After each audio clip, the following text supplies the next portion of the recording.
I'm a little rusty on it. I'll hum it for you.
started, shall we? So, we have... Oh, I forgot to throw that away before. Oh, well. I also forgot to grab water. I'll do that during a break. Hello there, everybody. How's everyone doing? Yeah. I'm really tired of getting sick and generally just, like, all the rest of the thing that's winter has brought forth onto my immune system. But either way, all of that aside, we're here once again. Let's do the intro really quickly. Good morning, good afternoon, and good evening, whenever you might be watching this. My name is Josh, and welcome to my channel. On here, we talk news, politics, and current events.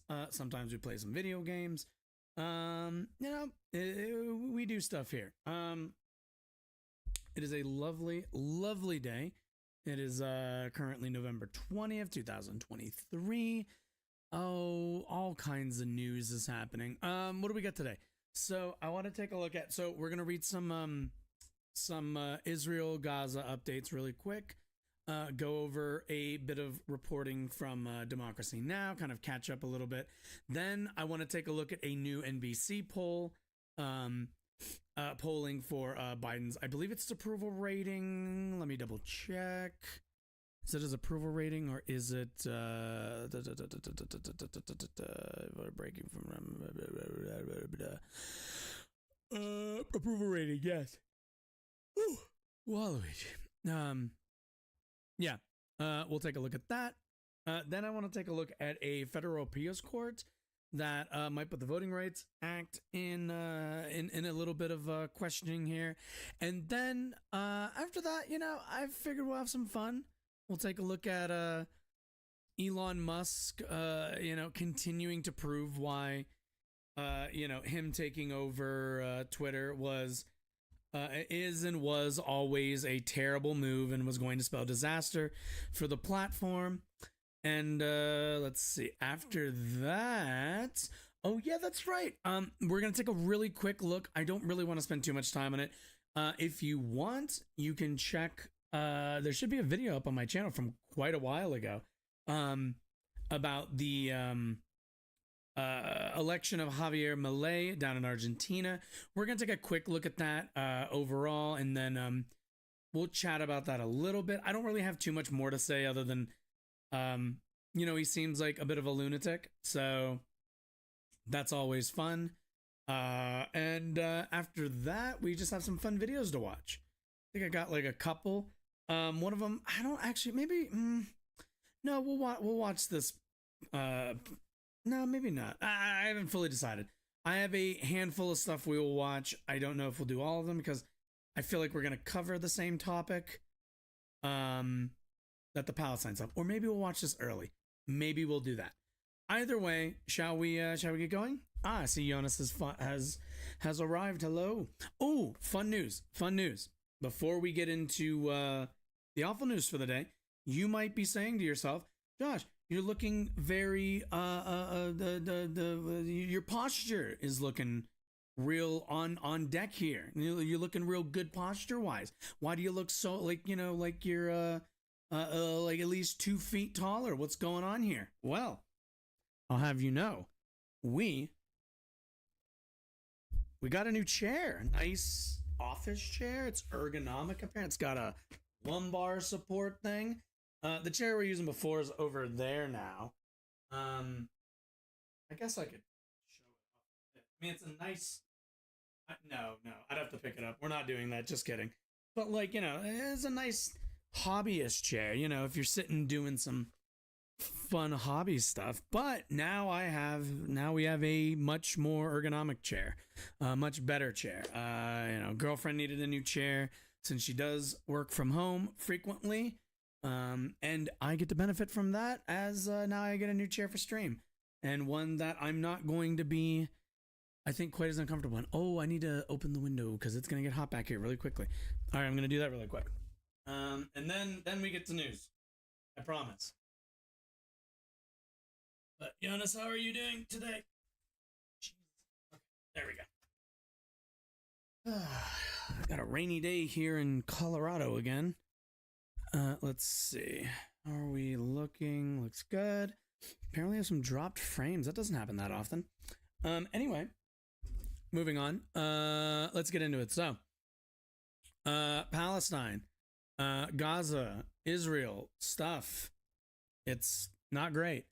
Let's go take a look. Very cool. I used to let the doctor share someone from the abandoned clinic my mom used to work at. It's interesting how the place looks. So I went urbexing. Urban exploring. Or I don't know what what is urbexing? And found a completely intact, amazing chair. Nice. Those those leather office chairs are nice. There's a reason why doctors, those people like that, always get those ones. They're good chairs.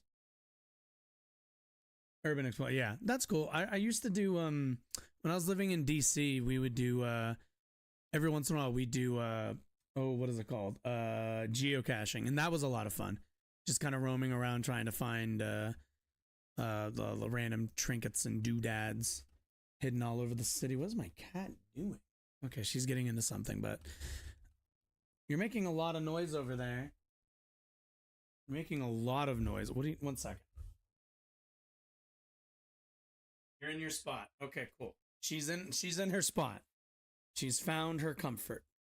I love how this is so much better. Anyway, moving on.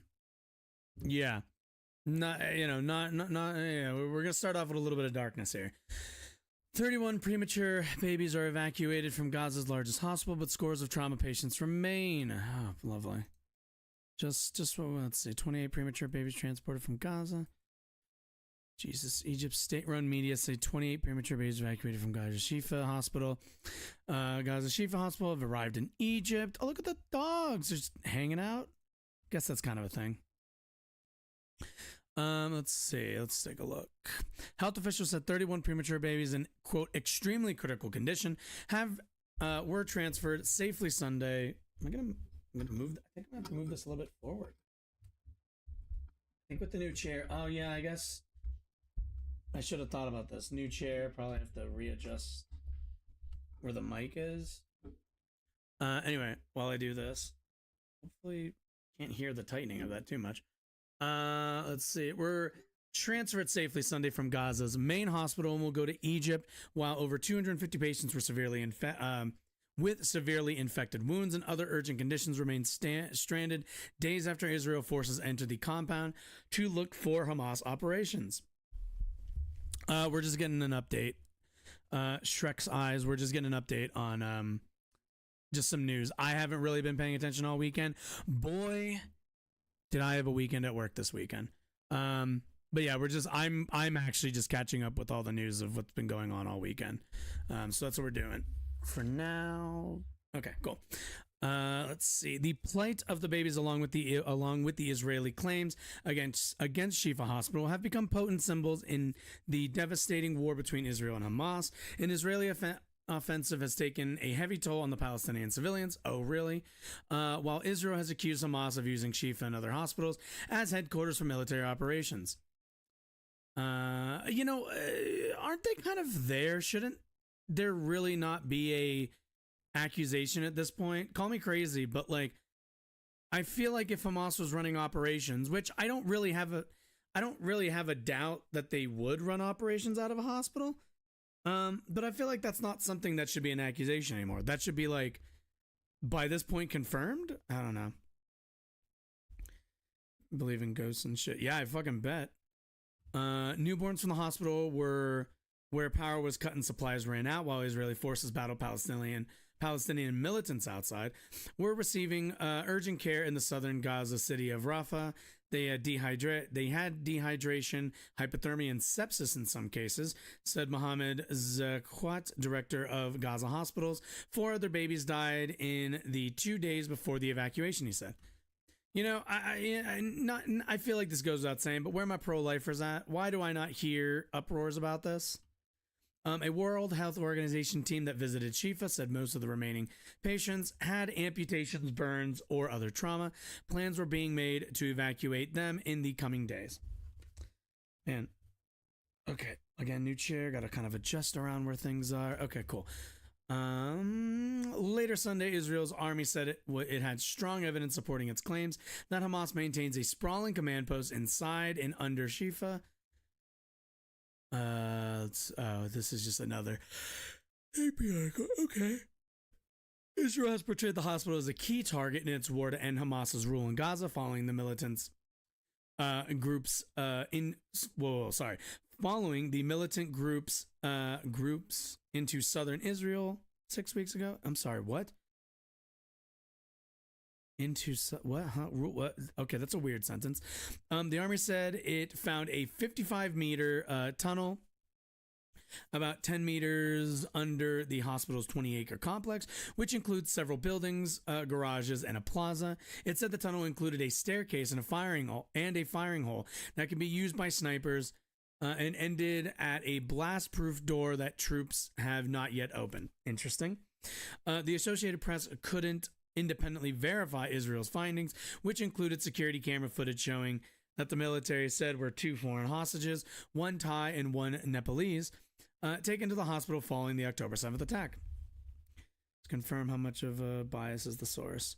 As far as I haven't seen, I mean, this is the AP. This is pretty, what's the word I'm looking for? Pretty straightforward. AP doesn't really do a whole lot of editorializing. So as far as I know, this still hasn't been confirmed. We can kind of look it up a little bit. Hamas and the hospital staff have denied the allegations of the command post under Shifa. Critics describe the hospital as a symbol of what they call Israel's reckless endangerment of civilians. Thousands have been killed in Israeli strikes in Gaza, which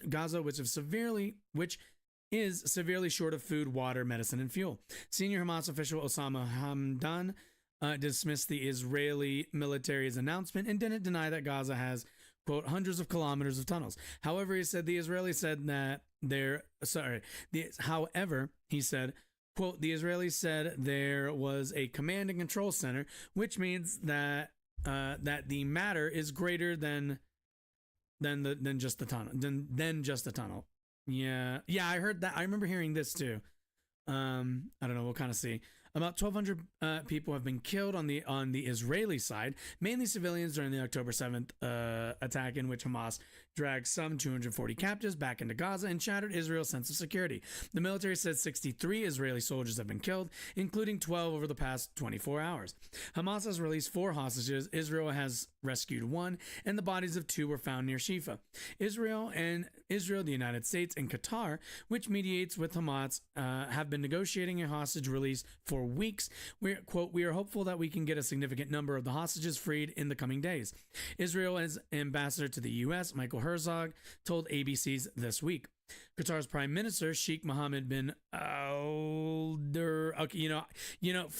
I made it through Sheikh Ahmad bin and then had to slow down. Abdulrahman, God damn, Jesus, Al Thani. We're going to go with that.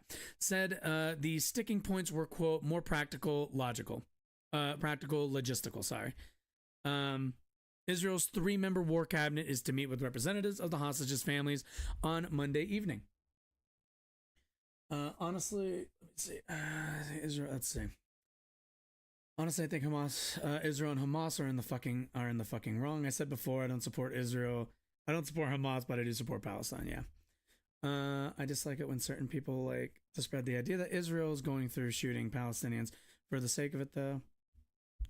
Well, I certainly wouldn't say that they're going through and shooting Palestinians. I would mostly say that they are indiscriminately bombing and certainly waging war on a battleground that isn't really, what's the word I'm looking for? I don't really think, I think Israel more than anything just isn't doing their due diligence, because I don't think they care, to ensure that like civilians aren't getting caught in the crossfire of this. Certainly we know Hamas isn't, because Hamas is a terror organization. They are like, they're a terrorist org. So the idea that they're going to be interested in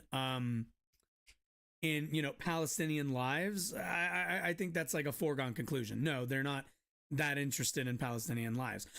But we do kind of have to recognize that Israel, on the other hand, has a lot more power to change the dynamics on the ground than Hamas does, A, and B, they're also a nation state. They are held to a different standard from Hamas. That's like my big thing. Yemen's Houthi rebels seized a Israeli-linked cargo ship in the southern Red Sea and took its 25 crew members hostage Sunday, an action that raised fear that regional tensions heightened by the war were spilling onto the seas. The Iran-backed rebel group said it would continue to target ships connected to Israel. No Israelis were aboard the Bahamas flagged Galaxy Leader, which was operated by a Japanese company with crew members from the Philippines, Bulgaria, Romania, Ukraine, and Mexico, officials said. Public shipping databases associated the ship's owners with Ray Car Carriers, a company founded by Abraham Rami Ungar, who is known as one of the richest people in Israel. Ungar told the Associated Press he was aware of the incident but couldn't comment as he awaited details. A ship linked to him experienced an explosion in 2021 in the Gulf of Oman. Israeli media blamed it on Iran at the time. The Galaxy Leader was seized some 150 kilometers, or 90 miles for us in America, off the coast of Yemen, near the coast of Eritrea? And taken to the port city of Hodeida. God damn it. According to the British military's United Kingdom Maritime Trade Operations, citing a security officer with the ship's company. Japanese officials were negotiating with Houthi rebels for the release of the ship and its crew, said Japanese Chief Cabinet Secretary Hirokazu Matsuno. Okay, heavy fighting in the north. Heavy clashes were reported at the built-up Jabalia refugee camp in northern Gaza. There was a constant sound of gunfire and tank shelling. The Commissioner General of the UN Agency of Palestinian Refugees, Philippe Lazzarini, said 24 people were killed the day before in what witnesses described as an Israeli airstrike on the UN-run school of Jabalia. The Israeli military, which has repeatedly called on Palestinians to leave northern Gaza, said only that its troops were active in the area, quote, with the aim of hitting terrorists. Like, this is the thing, right? Is they'll say we're only, we are only engaging with the aim of hitting terrorists, but they're not really like remorseful or show any kind of what's the word I'm looking for? Restraint, I guess, or pause after they end up not hitting terrorists and instead of overwhelmingly hitting civilians. Like, at the end of the day, this is one of those cases where like Israel, if I'm to take them at their word, are just really bad at targeting Hamas and just hit everybody in the crossfire. But based on a lot of interviews that I've seen with Israeli officials, I struggle to come to the conclusion that these are mistakes, and moreover, they're just it's just, it's part of war. Like, to them, it just kind of seems like they've gone like, well, what do you want us to do? We're trying to bomb the shit out of fucking Hamas, and we just so happen to hit like what 100 to 1 civilians or whatever, and like they're like, whatever. We gave them a warning. They didn't move. They didn't dodge. They didn't hit the quick time event quick enough. Sounds like a skill issue for Gazans. Like, they just don't really seem, in my estimation, to give a shit. Troop of Palestinians off your attempt to provoke. Let's see. They just bombed shit and caused the fuck a ton of civilian casualties, and before the big troop of Palestinians off an attempt to provoke. Hamas specifically. Perhaps they don't wear uniforms, so it's hard to tell. Yeah, and keep in mind, I mean, like, there is no like Hamas uniform. Like, Israel kind of is just like, I don't know, looks like a Hamas. Let's see. Problem here is that Hamas is not distinct idea from Israelis, while Hamas does everything they can to be indistinguishable from civilians. It's friendly Palestinians that want to attack the Israelis to join Hamas, so I think, yeah. Let's go. Well, Israel does everything they can to play by the rules, I believe. Not really. I mean, Shrek Eyes, I would definitely not say that Israel is doing everything they can to play by the rules. Plain and simple, this amount of civilian casualties, if committed by any other like country, would not be looked upon as just a few mistakes. I don't like, how many times I've had to hear how many civilians died on like because of US involvement in Iraq and Afghanistan, like, well, specifically Iraq, but like this isn't really the case where I think Israel's really doing a lot to.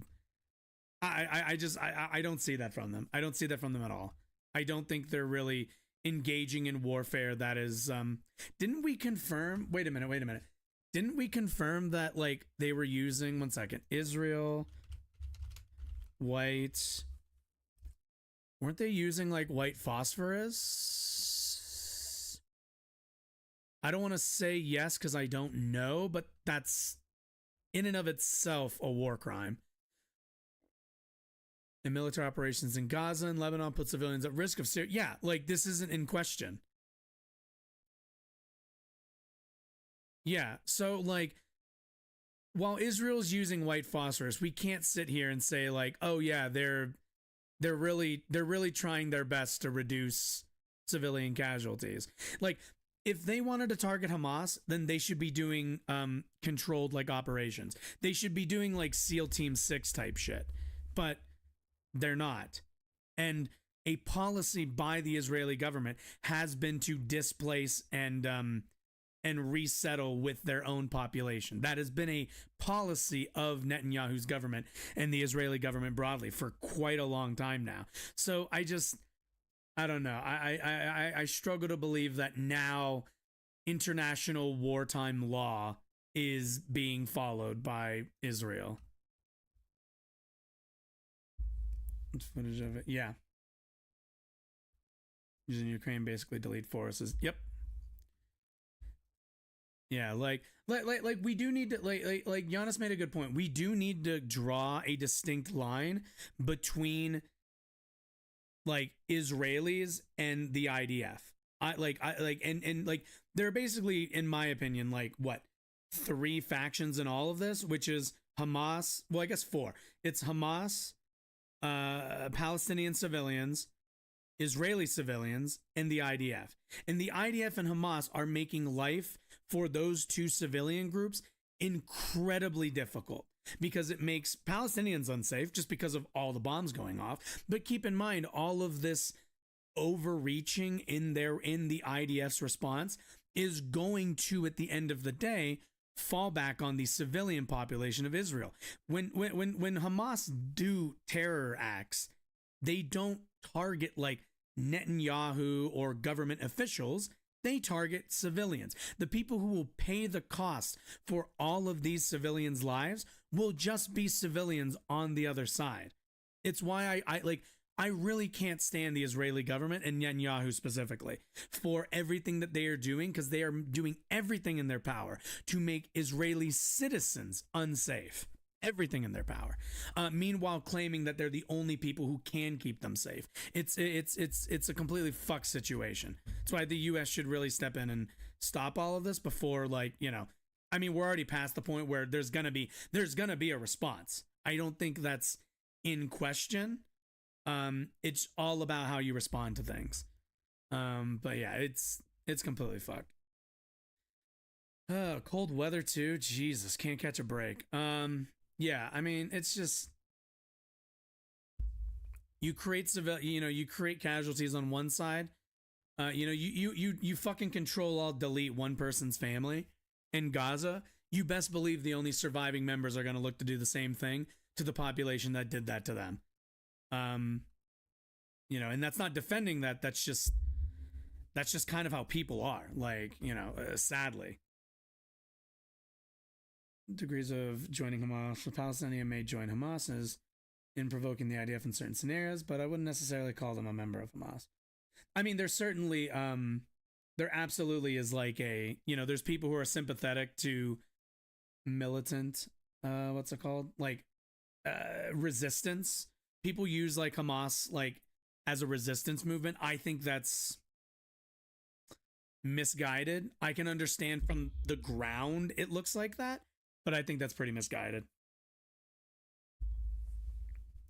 I'm provoking IDF to reinforce their victim.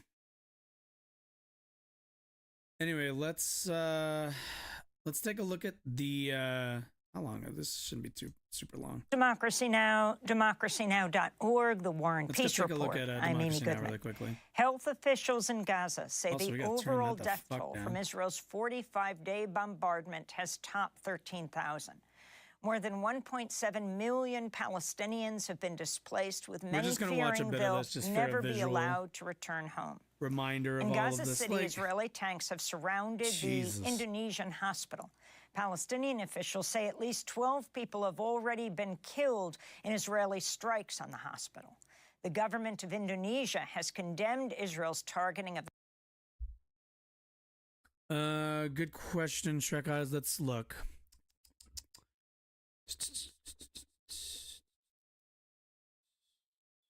Health officials in Gaza. So that's most likely the health ministry in Gaza, who to this day has not, you know, I haven't seen any. I know a lot of people are kind of concerned whenever we see death toll numbers, but keep in mind, like, as of yet, I've yet to see any kind of, I think, really strong pushback as to those numbers. You know, like the source for it, people be like, oh, but like they're run by Hamas or they're tied with Hamas. It's like, yeah, I'm sure, but like, it's kind of like, all right, well, find me the discrepancy. And I haven't seen any, like, whenever they match those to those death toll numbers to verifiable numbers, for the most part, they match. So as of yet, I've seen a reason to doubt these numbers. The hospital saying it's a clear violation of international humanitarian laws. It also just kind of seems like a natural evolution. Meanwhile, 31 the numbers I remember we babies saw were have evacuated from slowly Al-Shifa, ticked up a the couple largest thousand, hospital in like Gaza every City, week, which kind of makes sense which has considering been seized by the there's Israeli been military. pretty The consistent babies who bombing are going suffering on. from dehydration, hypothermia, and sepsis have been taken to Rafah. Some have Jesus already been Christ. moved across the border. On And I think we Saturday, watched, an Israeli I airstrike don't killed remember, at least did- 50 I don't remember if Palestinian we watched that civilians one at a nurse UN-run school that in the was Jabalia on, refugee camp, though some what's estimates put the number what's as his high name as show on 200. CNN? A second There was like a UNRWA nurses school or a was Doctors also Without hit Borders Saturday. person. This And they were comes talking as about the their World experience in Food Gaza. Program is warning residents just how of fucked Gaza it may is over soon there. face starvation due to a massive... Like what? Like I don't know, man. I see stuff like this and I'm like, these people are just going about their fucking lives. Oh, thanks, Shrek guys. I appreciate that.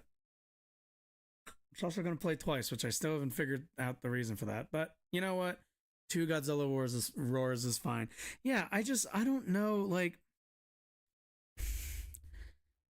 I guess my sympathies are always just with people who just want to go to the park and have fun, and it depresses me that like this society has been, you know, has been like put upon by all of this conflict. And again, this comes down to like my genuine opposition to this, or at least my like consistent opposition, is to Israel's occupation of these people. Like these people could have gone about their lives living normally, going to parks, but Israel believes it has a right to that land and has a right or a duty or whatever to displace people and everything else. And it's just, this is all so fucking unnecessary. Always remember that everything we're seeing is a choice to this being the alternative. This could be people's lives, but they choose all of those body bags and all of those babies being carted off, all of that. That is all a fucking choice. Massive shortage of food. We begin today's show with Tamara Arafai, spokesperson for UNRWA, the United Nations Agency for Palestine Refugees. She's joining us from Jordan. Welcome back to Democracy Now!, Tamara. If you can talk about the situation right now in Gaza, we understand UN workers were allowed in to help transport these premature babies from northern Gaza to southern Gaza. Some have crossed over into Egypt right now. And then you have the bombing of the UNRWA schools. You work for UNRWA in the Jabalia refugee camp. I do work for UNRWA, and sadly, the bombing of an UNRWA school in Jabalia is the 85th incident against an UNRWA building. We have 67 UNRWA buildings. That's like many ultra of them fucking are base, actual Jonas. shelters that have sustained damage because fucking of heroes of the army right strikes there. nearby or direct hits, killing 176 people who were displaced inside the UN building under the UN flag in search for safety. So nowhere is. And like, keep in mind also, those fucking death toll numbers, we're not gonna get solid numbers. Those are probably like estimates. And there's probably a bit of like, you know, estimation going on, but like, we're not gonna know who's under all this rubble and how many people are unaccounted for months, maybe years. By the end of this conflict, it's still gonna be a really long time before we really get an idea of the death toll here. Especially as you so rightly mentioned, Amy, 1.7 million Gazans of a total population of 2.2 Glad they blurred it. million. I didn't have to. That's roughly 77% of the Gazan population is now displaced outside of their homes, not knowing whether they're going to go back, especially if they have moved from the north of the Gaza Strip to the south, noting that the north has been completely sealed for the last few weeks. Like, I don't think these guys are part of Hamas, right? I don't think they're incredibly sympathetic to the killing of civilians by Hamas.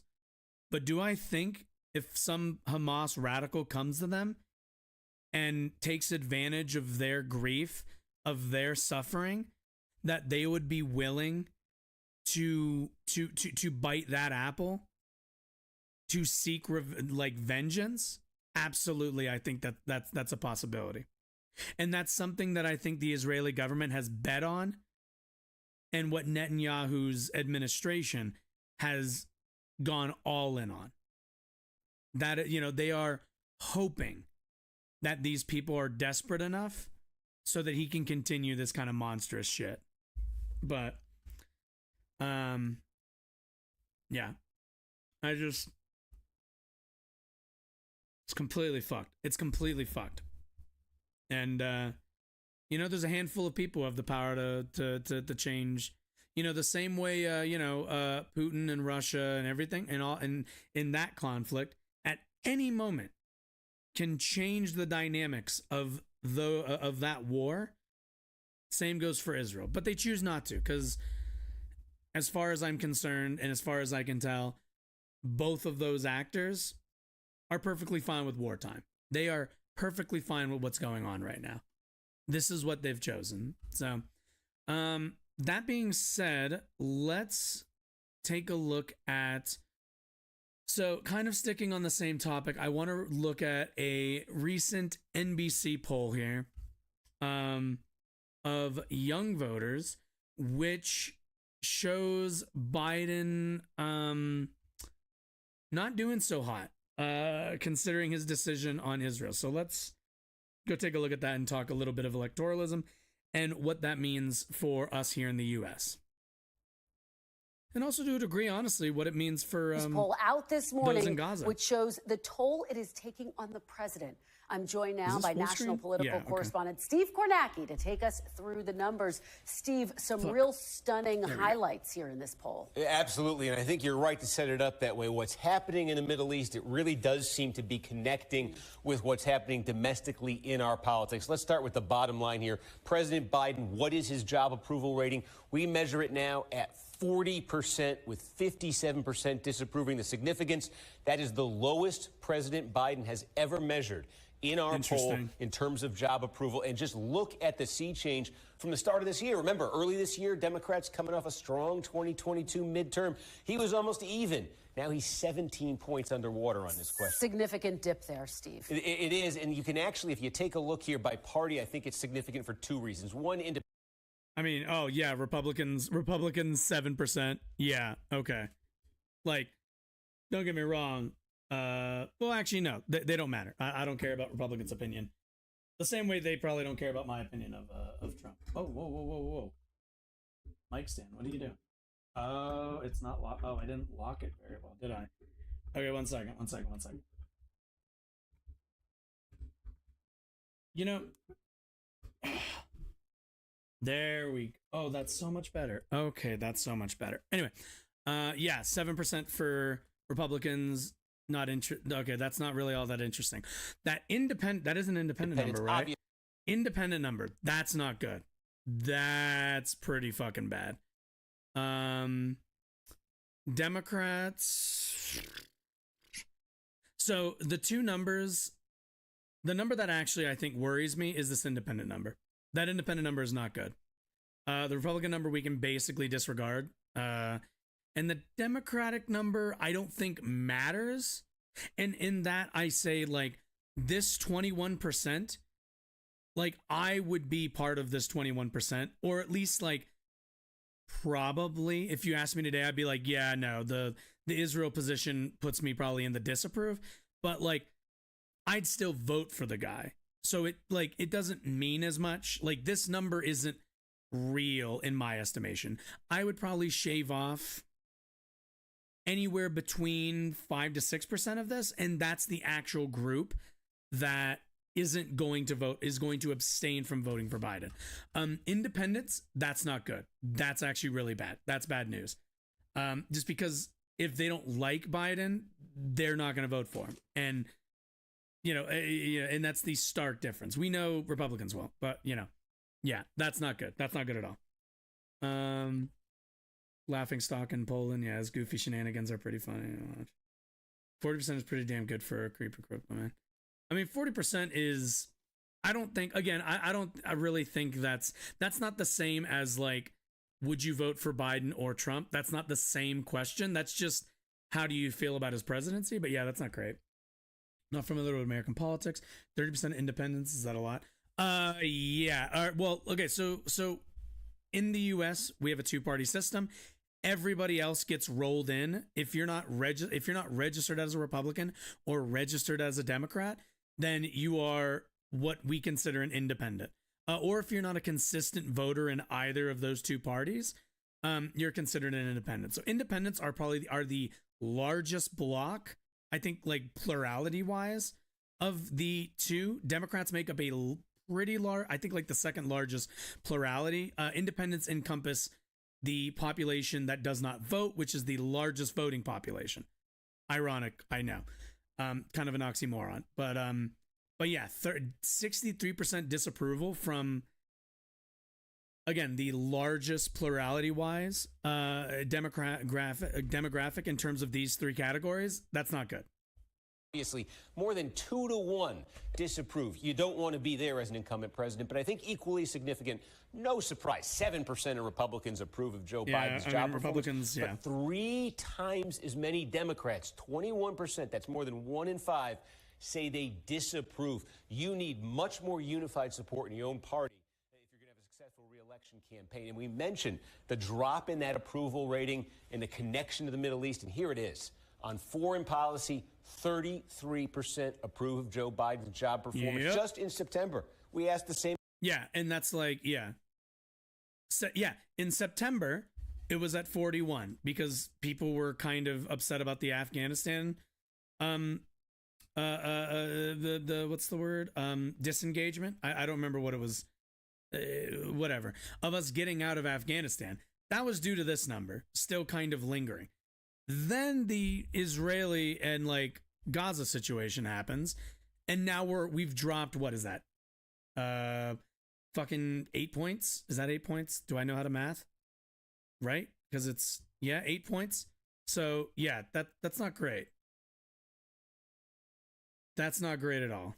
Same question, and it was 41-53. Evacuation, These numbers I guess. Surprised our own pollsters, Steve, with one saying, I mean, it was always going to be. Remember a time when a foreign entanglement that didn't involve U.S. There wasn't really a lot he could do on that front, but yeah, it doesn't matter. Like, in this poll. it was a shit show. It was always going to be a shit show. On this one, I think this jumps out at you too. Overall, this is the handling of the Israel-Hamas war. And again, it kind of measures overall up with Biden's foreign policy approval. But look at this. Among the oldest group of voters, 65 plus, there's a majority who approve of how Biden is handling this. That's plus 12. Look at the youngest group of voters. 20 approve, 70% disapprove. And that's 50 points underwater with the youngest group of voters. That is a 62-point net swing between youngest and oldest. Yo, what the fuck is this fucking smart TV shit going on? Okay. on this topic of Israel and Hamas. And it's a critical group of voters that he needs in order to win re-election, that's for sure. Absolutely. So we're showing you Biden's problems here, and the question is, who will the Republicans nominate to oppose him? And again, Donald Trump towering above the field here, two others in double digits. Compare this to our last poll, and again, Trump is steady. The only growth you're really seeing, the only change, it's right there. Nikki Haley, she grew last time. She grew a little bit more this time into double digits. And those numbers are fueled by non-Trump voters. I've been talking to sources inside Trump world. Let's see. Now, September, God. He only went up. I mean, it's 1%. It doesn't mean anything, but like went down, went down, went down. Oh, no. Wait, the now. Okay, wait. Okay, so went up. It doesn't matter. It's Trump. It doesn't matter. I don't even know. Like, I get why people are in the primary because they have ambitions, but no, it's fucking stupid. Just get out. It's Trump. Say they're not panicking because of that, but it's clear she's got some real momentum here, Steve. She does, and her challenge is just what you say. You look at voters who call themselves conservative, very conservative. They're very pro-Trump. They seem a little reluctant, a little resistant to her. She's got to break through not just with moderates and independents. She's got that chromosome combo they don't like. Voters who like Donald Trump if she wants to make this a real game with Trump. Okay, so if we are heading towards Trump, Biden, a rematch in 2024, how does that look in our polling right now? Here it is. Donald Trump, we have at 46%. Biden, 44%. And this is significant because this is the first time in the history. Well, granted, there's also a margin of error of about 3.1%. So they're well within the margin of error. So for all we know, these are opposite numbers. That being said, that's not good. This should not be within the margin of error. It just shouldn't be. There's no excuse for this to be for Biden to be in the margin of error against Trump. There's no excuse for this. Of our poll that former President Trump beats President Biden still within the margin of error, but still significant. Yeah, in 2019, 2020, when Trump was president, he trailed all of them. This year, he's trailed all of them in our poll. First time in more than a dozen polls we've seen a result like this. Some of the other ingredients that go into that, Biden has long had an advantage over Trump on likability. Look, at the start of this year, 39% said they had a positive view of Biden, barely 30% of Trump. We've seen consistently a gap like this. Now 32. The gap is gone. 36 positive on both, and actually Biden 1 point more negative than Trump. That's been a significant advantage for Biden. Our poll says that advantage, at least for now, may be gone. And we talked about younger voters on foreign policy, and it's true on a host of other topics. Disaffected with Joe Biden. We have 46% for Trump, 42% for Biden among the young. Oh, yeah. I mean, okay, so this is again, keep in mind, this is again reflective of like, younger people are more left-leaning and more progressive and are more upset with Joe Biden than like young dipshit conservatives who just like Trump. Like, it doesn't matter what Trump's foreign policy is, they will just like him. So it doesn't matter. There are standards for Biden, and he is woefully coming in under those standards, especially for progressive voters, 1834. So yeah, this doesn't surprise me at all either. Again, I don't really think like, in a general election, I don't really foresee this playing out in this manner, but I do feel like it's going to be super fucking close on young voters, just because so many will abstain from voting because they'll be so disgusted by the Israel position. The youngest voters in the 2020 election were Biden plus 26. This could be a massive sea change.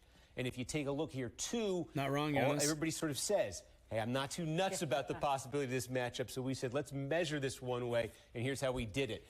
Biden against an unnamed Republican. This is just a referendum on Biden, basically. And look at this. He goes from being in a dogfight with Trump to being double digits behind, but then flip it around.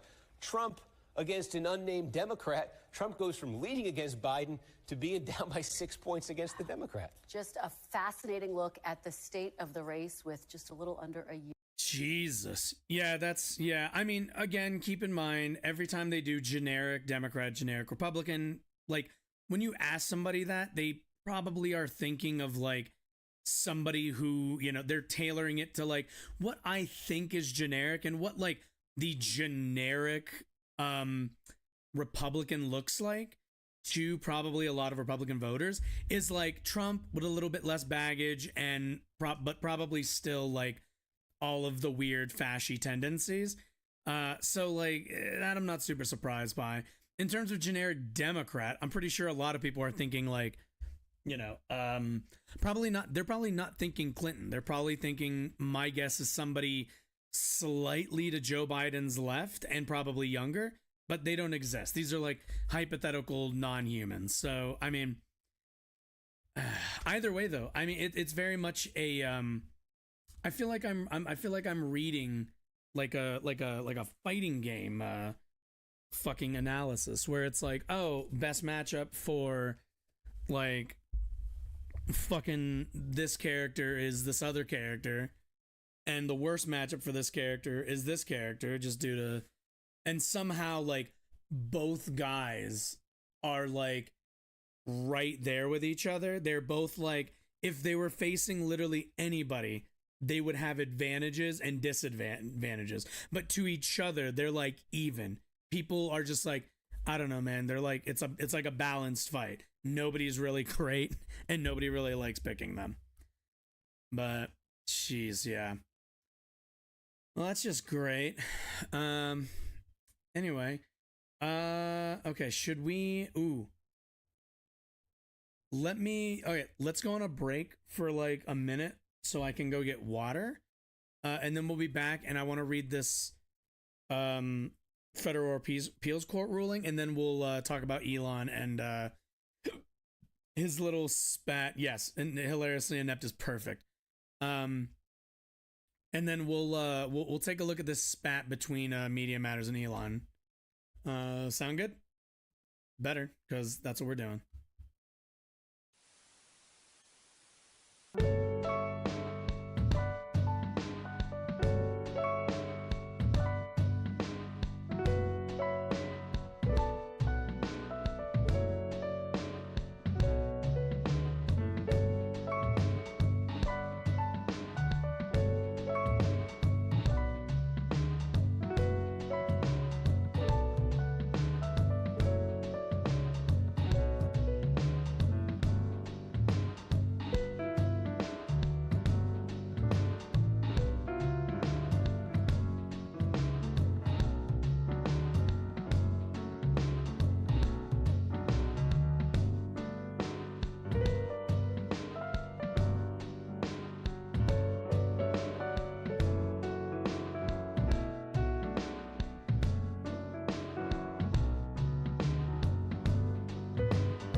We're back.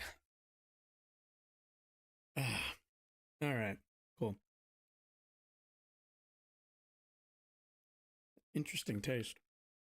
Probably because of the glass. don't think I've drank anything out of this either yet. I got a new cup. Well, this is my girlfriend's, but it's kind of fun. It's like they put like one of those like anime shops near us, and it's like a nice. Let me put this over here so you guys can see it. It's like a nice kind of pink, like kind of clear glass with like a bamboo top. Very nice.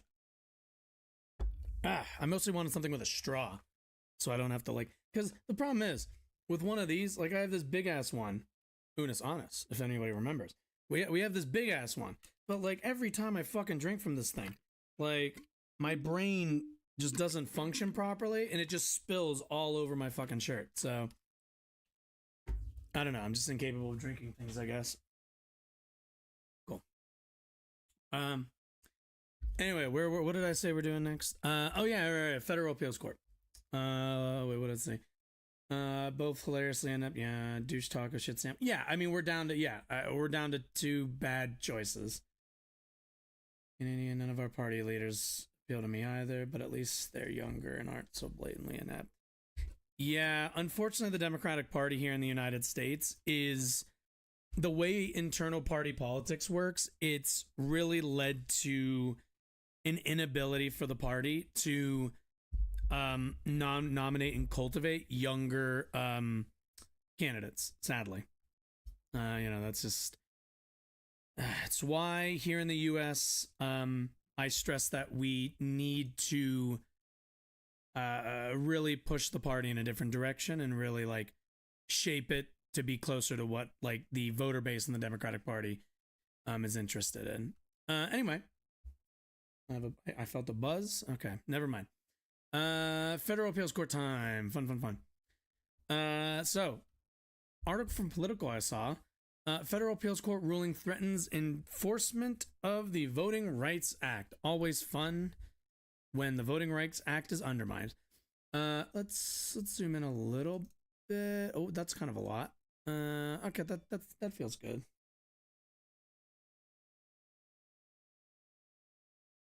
What the fuck is this? I think I just got a text from my apartment complex. Let's see. Should not be using visitor parking vehicles. Vehicle without permit subject to... Okay, whatever. It's literally on my windshield, so... Don't think I care about that. All right. A federal appeals court issued a ruling Monday that could gut the Voting Rights Act, saying only the federal government, not private citizens or civil rights groups, is allowed to sue under a key section of the Landmark Civil Rights Law. The decision out of the Eighth Circuit Court will almost certainly be appealed and is likely headed to the Supreme Court. Should it stand, it would mark a dramatic rollback of the enforcement of the law that led to increased minority power and representation in American politics. Well, yeah, you guys have a lot more parties, right? Aren't there like, there's like a bajillion parties. I didn't even see that one. The appellate court ruled that there is no, quote, private right of action for Section 2 of the law, which prohibits voting practices that discriminate on the basis of race. That, in practice, would severely limit the scope of the protections of Section 2. On paper, those protections are themselves unchanged by the ruling, but for decades, private parties, including civil rights groups, individual voters and political parties have brought Section 2 challenges on everything from restricting redistricting to voter ID requirements. Interesting. After reviewing the text, history, and structure of the Voting Rights Act, the district court concluded that private parties cannot enforce Section 2. The enforcement power belongs solely to the Attorney General of the United States. The majority opinion of the three-judge panel of the St. Louis-based Eighth Circuit was authored by Judge David Strauss, an appointee of Donald Trump, shocker, and joined by Judge Raymond Grunder, a George W. Bush appointee. Chief Judge Levensky Smith, another Bush appointee, dissented. The ruling has put the Voting Rights Act in jeopardy and is very cavalierly tossing aside critical protections that voters have very much fought and died for. Sophia Lynn Lakin, the director of the ACLU's Voting Rights Project. The decision originates in the racial gerrymandering case of Arkansas, where the state chapter of the NAACP and others alleged that the state's legislature districts that the state's legislative districts violated the Voting Rights Act by diluting the voting power of black voters. A lower court judge, also a Trump appointee, ruled in early 2022 that he couldn't decide the case on its merits because he found there was no private right to action, that effectively had no right they had no right to bring the lawsuit. On Monday, the circuit court affirmed that finding. The 8th Circuit covers Minnesota, Iowa, North Dakota, South Dakota, Nebraska, and Missouri, and Arkansas. Appeals courts covering other states have proactively found a private right of action, with the circuit split making it very likely the Supreme Court will weigh in. At least 2 Supreme Court justices have signaled an openness to the argument that non-governmental groups have no role in demanding enforcement of the Voting Rights Act. In a 2021 ruling that made it harder to win on Section 2 claims, Justice Neil Gorsuch wrote in a concurring opinion that the court was explicitly not ruling on whether a private right exists. Our cases have assumed, without deciding, that the Voting Rights Act of 1965 furnishes lower courts have treated this as an open question. Clarence Thomas concurred with Gorsuch. Of course, Clarence Thomas concurred that, yeah, what's new? Clarence Thomas rolling back the rights of black people since basically his ascension to any court ever. Yeah, we know, dude. Jesus. A decision to bar private challenges on the Voting Rights Act would reverse decades of legal practice. Outside groups have reportedly brought successful Section 2 challenges and litigate alleged violations of the law far more frequently than the federal government does.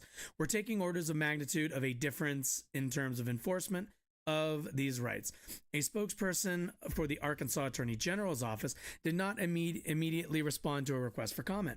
While the Department of Justice can, and under President Joe Biden increasingly has, brought Section 2 challenges, private groups have been the main drivers of these lawsuits. It's hard to overstate how important and detrimental these decisions are for the... Okay, so let's talk about this really quickly. What essentially is happening is the 8th Circuit Court of Appeals judge, a panel, are basically attempting, and this isn't really a shocker to me, they're essentially attempting to take the mechanism in which people bring Section 2 violations to the light of the law. They're basically taking that ability out of the hands of private organizations, private people, and putting it in the sole hands of the federal government. Now, as somebody who is supportive of the federal government, I got no problem with the federal government. I'm not one of these people who are anti-federal government. But at the end of the day, the federal government handles quite a lot of cases. Not all of them. I believe this kind of seems like a attempt to backlog the actual Department of Justice. Because keep in mind, the Department of Justice would have to be investigating like every single instance of discriminatory actions, of sussy behavior, as we say it in the professional world, of all of these legislatures, of all of these district line maps, all of it. And I don't really think that the Department of Justice is staffed for that, equipped for that in every single state. It's just not something that while obviously they've brought cases, as we've seen, that's not really something that they have frequently been involved in doing. It just isn't. So as far as I can tell, this is another attempt by the conservative legal movement in this country to shift more and more power to the kind of and consolidate that power in the if not executive branch, I suppose it would be. Well, no, that would be the executive branch, I guess. Yeah, right. Yeah, because the Department of which we already kind of know about. We know about their what is it? What did they call it? What is it? Their little like 2025 plan. I don't remember 100% what it's called, but yeah, we're kind of aware of what this is looking like, and what their plan is to consolidate power under the executive branch, under a chief executive. This kind of seems like it's playing at the same angle, trying to set up like, well, look, now that, a a far-right conservative is in power, it is only to the power of the Department of Justice and the federal government to bring Section 2 violations to the forefront. And if it just so happens that they decide when Alabama, disintegrates the right of, black people to have their voice heard in Alabama, it's just a decision that, the Department of Justice has made. They've said, nope, we don't see a problem with this. Nope, there's no issue here. We're not going to bother with it. So, yeah, that's not great. I think it's pretty evident that this is going to be their plan going forward. It's why we talked a little bit earlier about, voting blue no matter who, because your other option is we can't really guarantee you a functional democracy. Not a functional democracy in the same way we have it.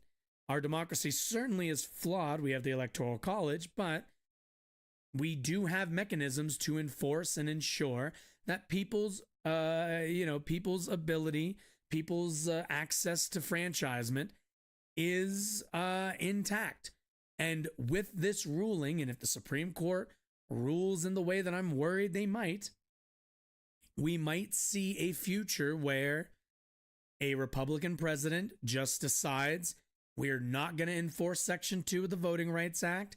We have the right. We are the sole arbiters to the right to enforcement on that. We just won't. And we will end up seeing massive Section 2 violations happen, which will lead to at the very least, a greasing of the wheels for that party in power. So, we'll kind of keep an eye on this, like we've kept an eye on a lot of the stuff for the Supreme Court. Not looking good, folks. Not looking good. They tell you what they're doing. They've already said it. Let me see if I can find what the name of that document was, because it was like conservative plan. It was like it was 2025, Project 2025. Yeah, here we go. Let's see, from the Wikipedia, Project 2025 seeks to place the entire executive branch of the U.S. federal government under direct presidential control, eliminating the independence of the Department of Justice, Federal Communications Commission, Federal Trade Commission, and other agencies. So keep in mind, that would be the president now has a monopoly on bringing forth Section 2 violations. Like, the president gets to decide, no, I don't, you did something that isn't, that robs people of their ability to vote, or at the very least, makes it that much harder for certain demographics to vote. Nope, we're just not going to, nope, we don't see it. We don't see it at all. So, yeah, that's not good.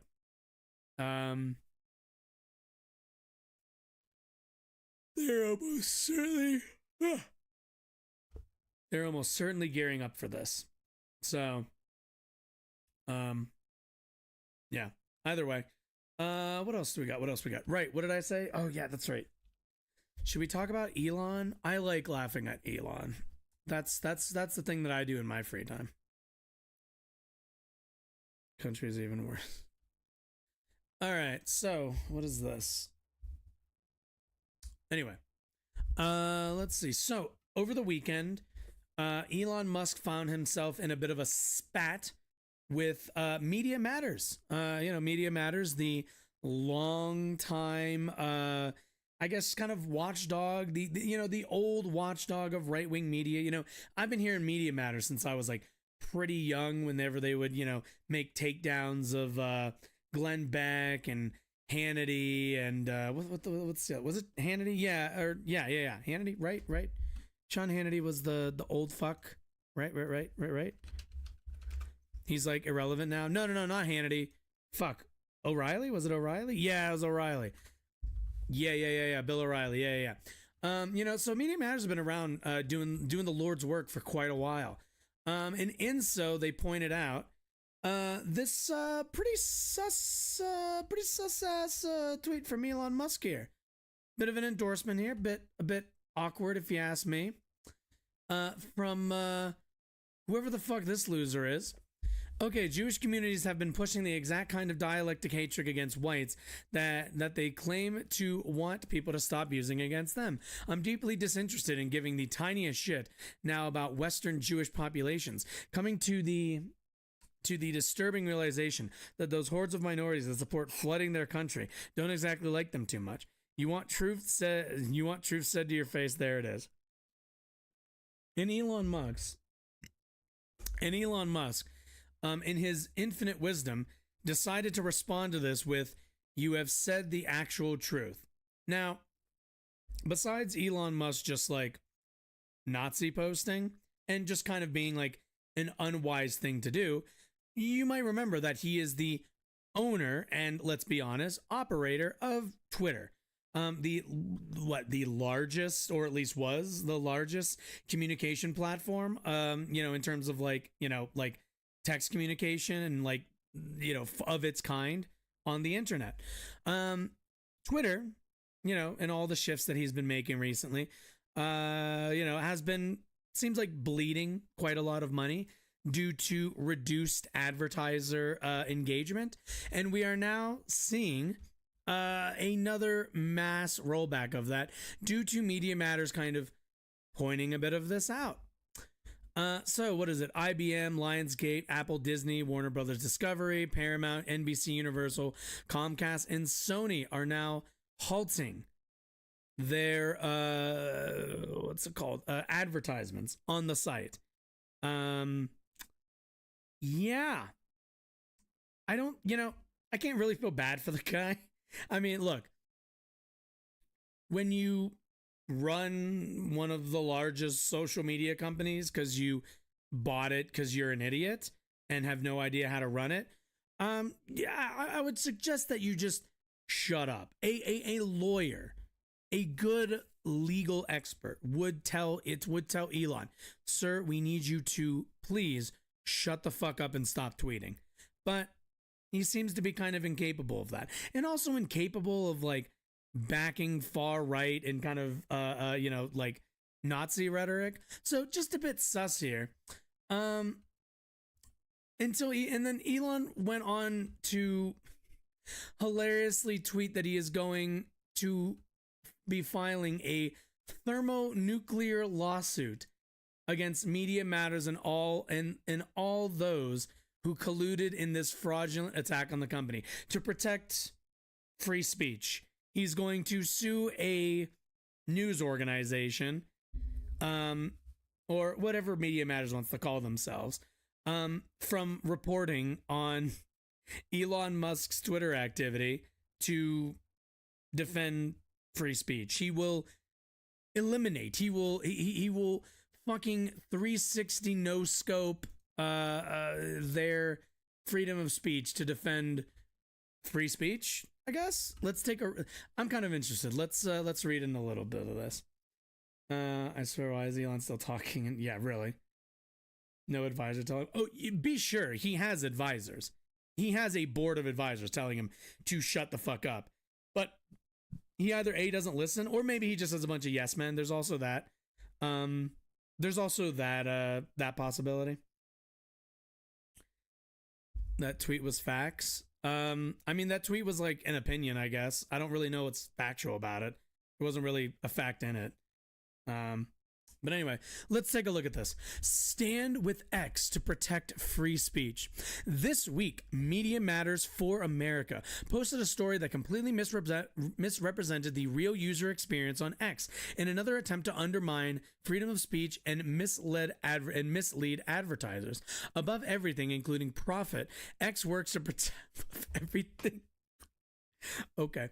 X works to protect the public's right to free speech. But for speech to be truly free, we must also have the freedom to see or hear things that some people may consider objectionable. So keep in mind, this is Elon's version of being like, look, man, I'm a free speech absolutist. I think that free speech is that you're going to advertise on my website and I'm going to say Nazi shit. And, and if you don't want that, then you're attacking my freedom of speech by not giving my company money by advertising on it. Like, it's a funny way of enacting free speech there. We believe that everyone has a right to make up their own minds about what to read, watch, or listen to, because that's the power of freedom of speech. Yeah. And the companies saw that and were like, no, I don't think so. I think that's pretty reasonable. Despite our clear and consistent position, X has seen a number of attacks from activist groups like Media Matters, we can't name another one, and legacy media outlets, naturally, who seek to undermine freedom of expression on our platform because they perceive it as a threat to their ideological narrative and those of their financial supporters. They couldn't even... like, they really put that and their financial supporters in there. Keep in mind, Elon Musk got himself into this by, like, Jew question posting. And what does he do in his response letter? Like, mention their mysterious financial supporters. Like, dude, my dude, Jesus Christ. These groups try to use their influence to attack our revenue streams by deceiving advertisers on X. So the question always becomes, okay, is that tweet fake? If it's not, then what's the argument here, right? Let's see. Here are the facts on Media Matters' research. To manipulate the public and advertisers, Media Matters created an alternate account. Yeah. And curated the posts and advertising appearing on the account's timeline to misinform advertisers about the placement of their posts. These contrived experiences could be applied to any platform. Yeah. I mean, the way you would test this is you make a dummy account and then interact with advertisers and advertisements, and then you interact with, I don't know, the Nazis that are on Twitter, and then you go, hey, just to let you know, your advertisements are hanging out amongst these people on people's timelines, just so you know. Like, if you spend any time on, like, Twitter, especially in the politics end of it, you're gonna see, like, ads right next to an end wokeness fucking tweet, which that guy's a fucking Nazi. So, like, yeah. It's pretty straightforward. My timeline looks like shit because I have to keep up with all this nonsense. So, like, my timeline is all, like, fucking ad Nazi, ad, like, some streamer, but then it's like, you know, it's never ending. Ad Tim Pool, like, saying, like, some weird misogynist shit. Like, that's how these platforms work if you don't fucking moderate them. That is how that works. Once they curated their feed, they repeatedly refreshed the timelines to find a rare instance of ads serving next to content they chose to follow. Again, the fact that it's on there, and keep in mind, a lot of these accounts have blue checks, which means they're being suggested to people as well. Our logs indicate that they forced a scenario resulting in 13 times. By the way, you can't trust that number.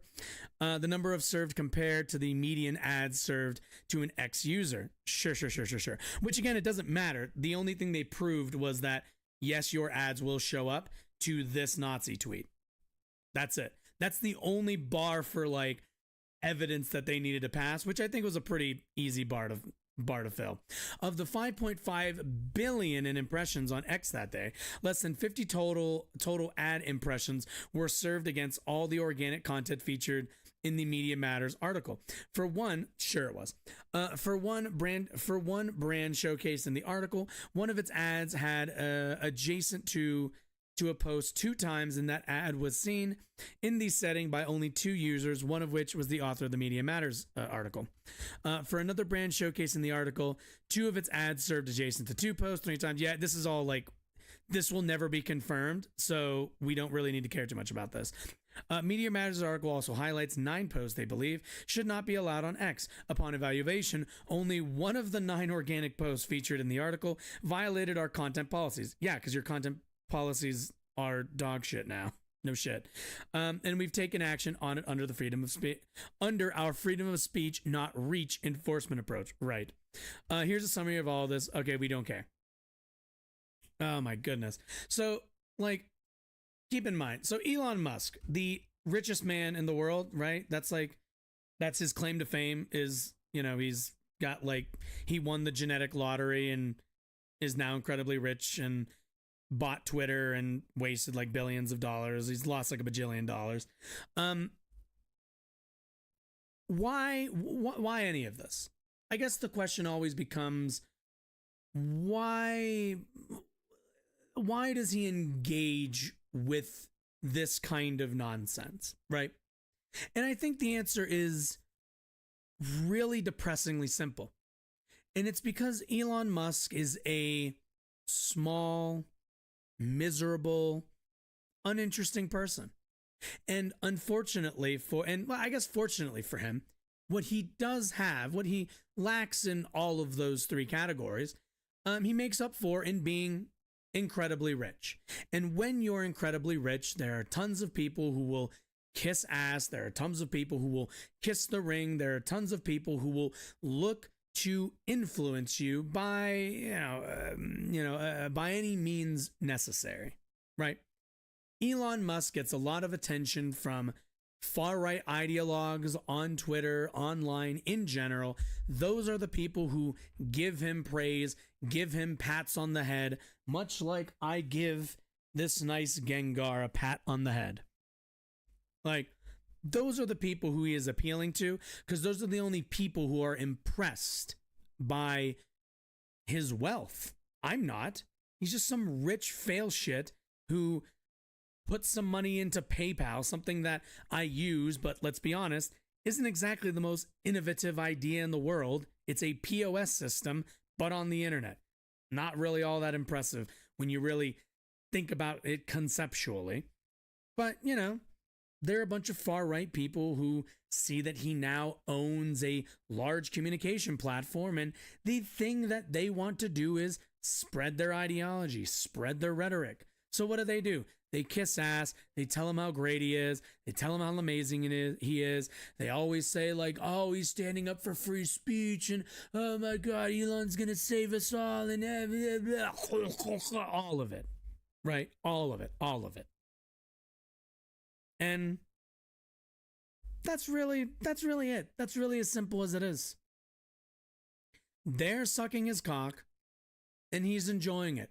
And for the rest of us, we all, unfortunately, have to live with a much worse platform that's worse for users, that's worse for just general communication. We all suffer.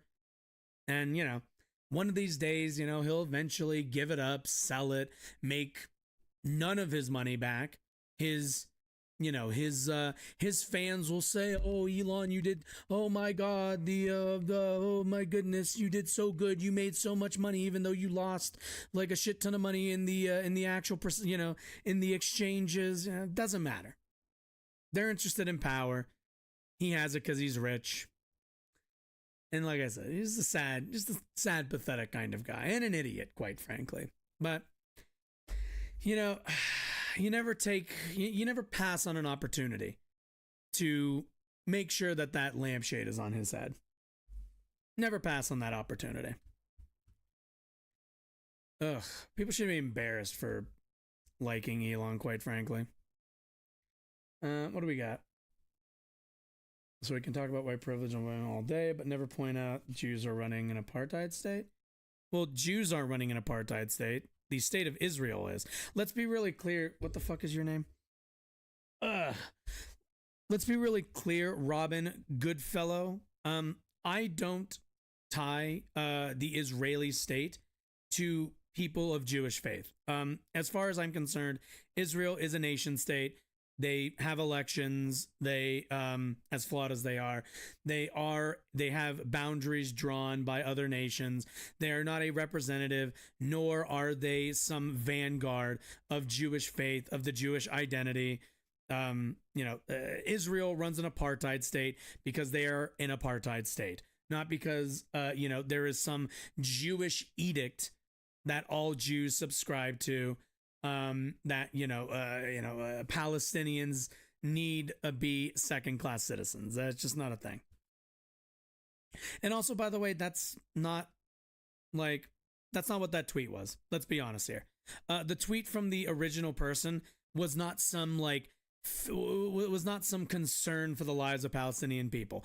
All that was anti-Semitism. That's all that was.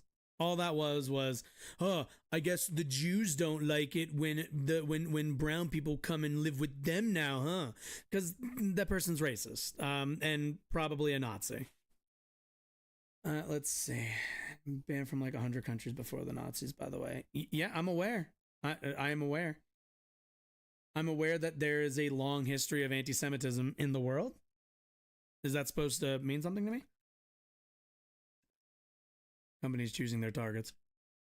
I don't understand free speech absolutists being against advertising companies choosing. Well, it's because they're playing defense. They're just playing defense. If they really believed in free, if Elon and people like him believed in real free speech absolutism, which is stupid, by the way. I'm not a free speech absolutist at all.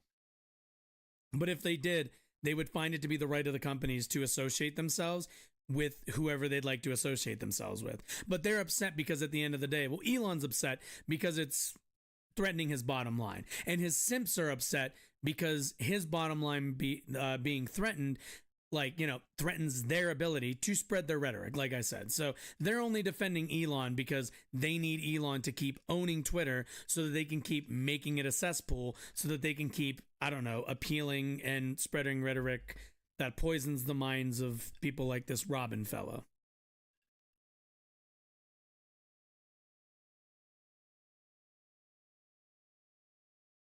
Christians and Muslims are treated, yeah? When did I ever say the alternative?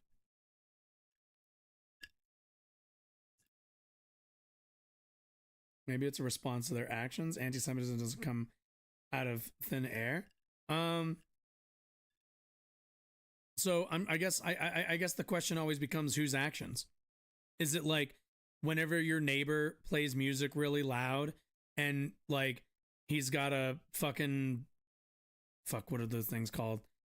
The fucking thing with a million candles. God damn it. God damn it. What's the thing for Christmas time? Menorah? Yeah. Like when your Jewish neighbor is playing music really loud and they've got like a menorah in their window and it's annoying you, is that like the Jews' fault? Is that like a problem with Judaism? Like,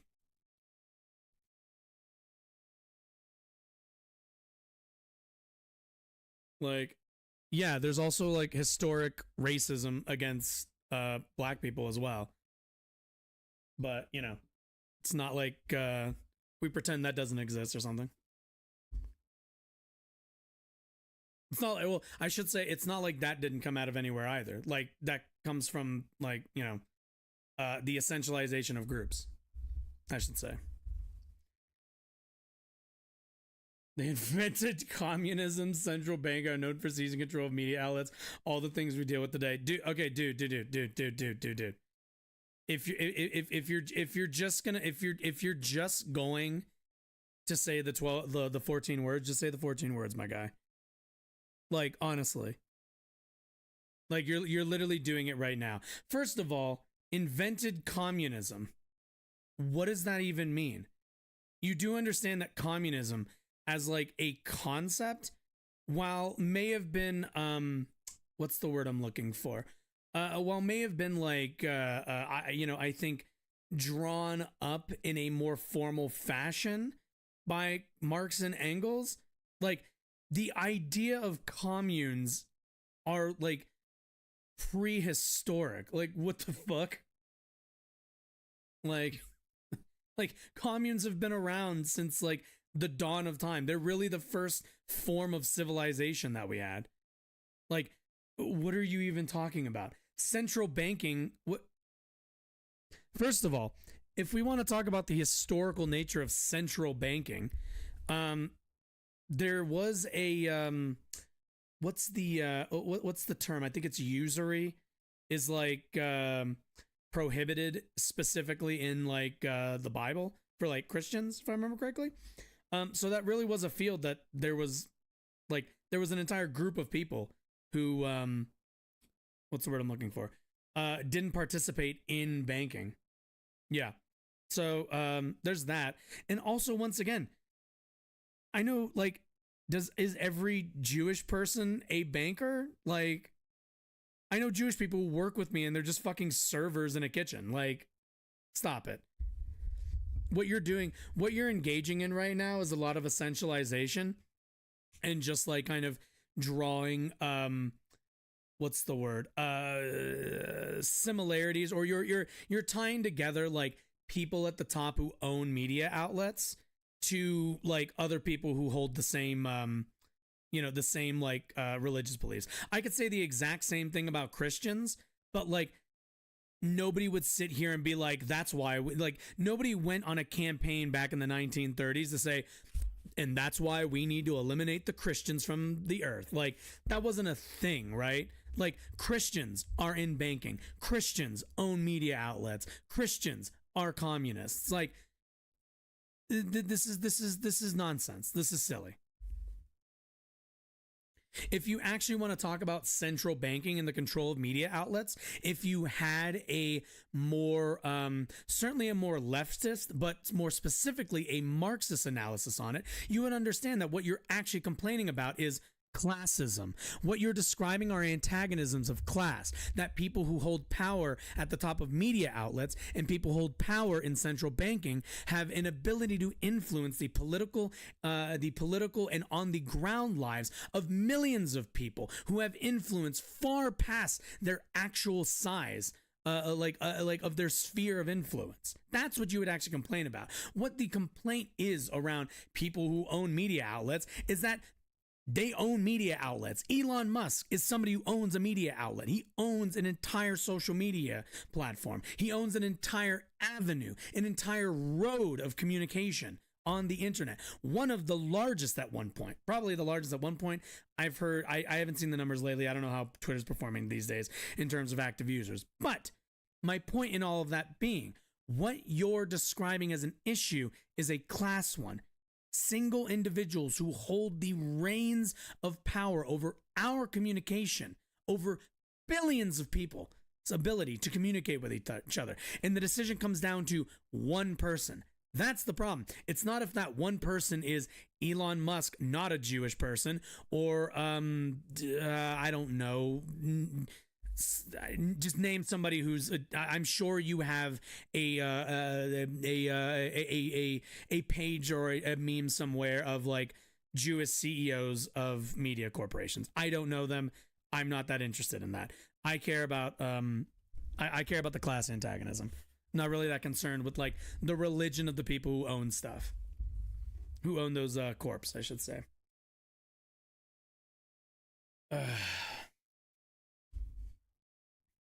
Shitty generalization now. Well, it is. I mean, what it's essentialization and it's generalization. It's like, under this framework, like we would not be able, and let's be clear, like under this kind of framework, this is the kind of like, we can never get along, Jews, Muslims, Christians, Buddhists, we can all just never get along. Like it's silly.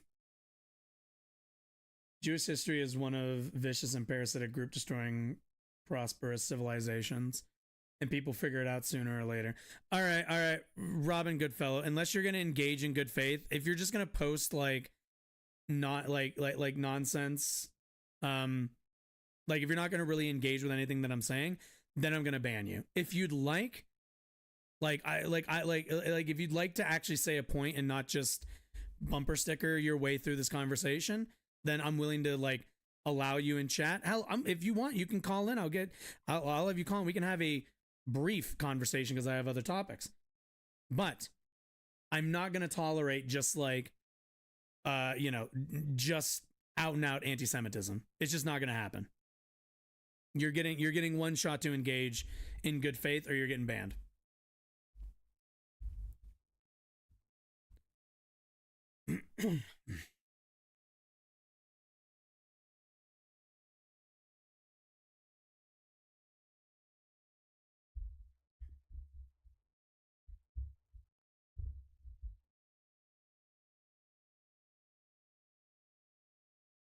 Well, it is. He's like, if you've read Mein Kampf, by the way, I have not. or if you've ever heard any of like Hitler's speeches, you'll know that a lot of it comes down to Jewish control of media, Jewish control of banking, the undermining of our society. Most of what he's doing is just posting fascist memes centered around Jews. What in blazes is that? Oh, wait. I've seen choosing username is annoying. People, hey. Howdy, howdy.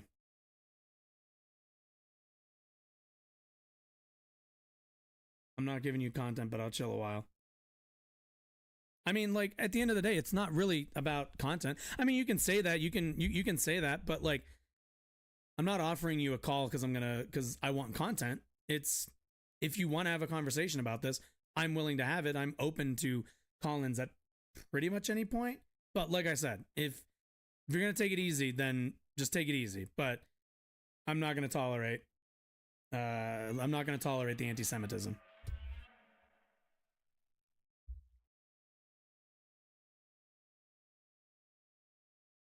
Anyway. Let's take a brief look at Javier Milei, shall we? God, this is a longer Washington Post article than I thought it was. It's not too bad. All right, so when was this? It was over the weekend, wasn't it? 19th? Oh no, this would have been yesterday? Oh no, wait. Published on the 19th. Oh yeah. So this election would have been on would have been when was the okay Shrek Eyes, you're Argentinian. When was the damn it, yesterday. Okay, thank you. That's what I thought. I was like, you guys hold elections on Sundays. That's interesting. Okay, let's read a little bit of this and then we'll get into it. Buenos Aires, a radical libertarian and admirer of Donald Trump, rode a wave of voter rage to win Argentina's presidency on Sunday, crushing the political establishment and bringing the sharpest turn to the right in 4 decades of democracy in the country. Javier Milei, a 53-year-old far-right economist and former television pundit with no governing experience, claimed nearly 56% of the vote in a stunning upset over Sergio Massa, the center-left economy minister who has struggled to resolve the country's worst economic crisis in 2 decades. Even before the official results had been announced Sunday night, Massa acknowledged defeat and congratulated Milei on his win. Trump also congratulated Milei, quote, "I am very proud of you. Yeah, you'll turn your country around and make Argentina great again. Sure. Let's see. Voters in the nation of 46 million demanded drastic change from a government that has sent the peso tumbling, inflation skyrocketing, more than 40% of the population into poverty. With Milei, Argentina takes a leap into the unknown, with the leader promising to shatter the entire system. In his first speech as president-elect, Milei told Argentines, that, quote, "The model of decadence has reached its end. There is no turning back. Enough of this, quote, enough of this impoverishing power of the caste. Today we once again embrace the model of liberty and once again become a world power. Long live freedom, damn it." So, okay, my initial reaction is, do you notice how he didn't really say anything? Like, enough of the impoverishing power of the caste. Today we once again embrace the model of liberty. To once again become world, like, that doesn't mean anything. He literally didn't say anything. I've taken a look at this guy before in a video that's on my YouTube channel somewhere.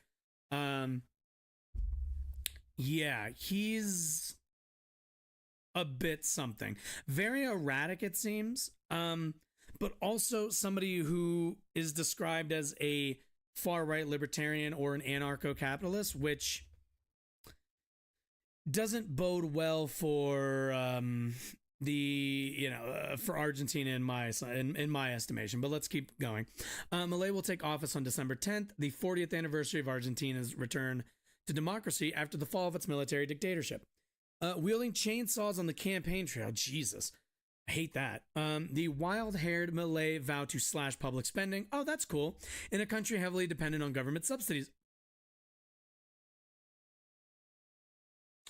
Okay. Is anybody familiar with Kansas? That whole experiment with Kansas a handful of years ago? That didn't end super well. He pledged to dollarize the economy, shut down the central bank, and cut the number of government ministries from 18 to 8. His rallying campaign cry was a takedown of the country's political caste, an Argentine version of Trump's drain the swamp. Yeah, and we kind of saw how that worked out, didn't we? Massa was emblematic of that ruling elite. The king of the caste, political analyst Pablo Tauzon, the career politician, attempted to distance himself from the leftist government of Alberto Fernandez and Cristina Fernandez de Kirchner, the heirs of the populist dynasty first launched by Juan and Evita Perón in the 1940s, along with a grassroots campaign of activists. Massa sought to stroke fear over a Malay presidency they urged could threaten Argentina's democracy and way of life.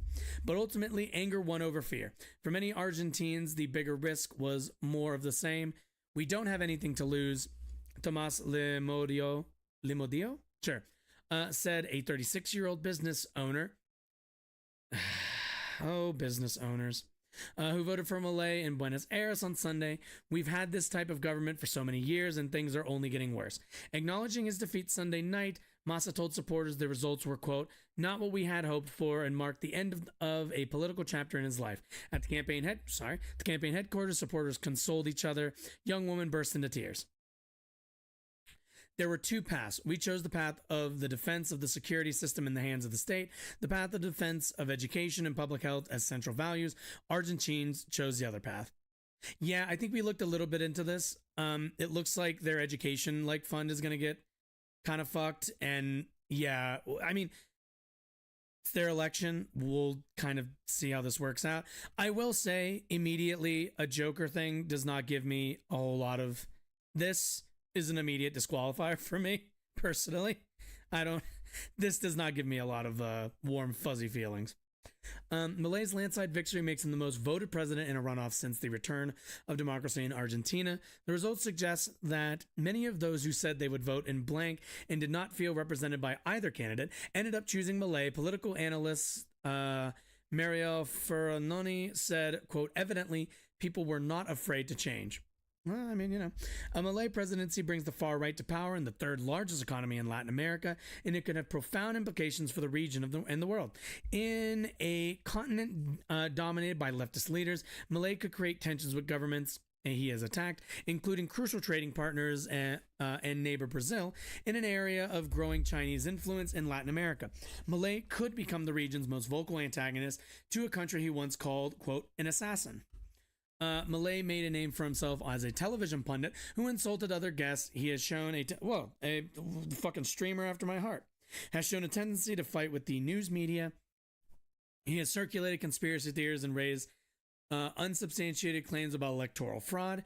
In presidential debates, he has cast doubt on the widely accepted tally of murders during the country's dirty war from 1976 to 83. He has branded Pope Francis of Argentina and, quote, evil leftist. Climate change, he says, is a socialist lie. Lovely. He would hold a referendum to undo the 3-year-old law that legalized abortion. Great. Whew. Yeah. Yep. Imagine Argentines chose to overlook the Malay messages that made them uncomfortable. For some, a vote for the outsider was a reluctant yet strategic one. The thinking is, well, maybe since Malay is crazy, he'll launch himself like a kamikaze and make necessary reforms that previous leaders refused to make in fear of getting kicked out of power. Suzanne said, let's use the crazy man to make the reforms that the rational ones didn't want to make. That's one of those things where I really understand I totally understand the logic behind that. It's definitely one of what's it called? What's the word I'm looking for? Of desperation. For 16 of the past 20 years, Argentina has been governed by the powerful populist machine known as Peronism. The country's leaders have left a once wealthy nation, but often volatile economy in its worst shape in 2 decades. Quote, we're living what we could call a second lost decade. For only the second time in history, Argentina has seen 10 years without economic growth. During that decade, poverty rates shot up from 28% to more than 40%. Now, for the first time ever, even formal workers in Argentina's economy are below the poverty line. Inflation is nearing 150%. The peso has plummeted. Prices change nearly weekly. And Argentinians are forced to carry around large wads of cash just to buy groceries.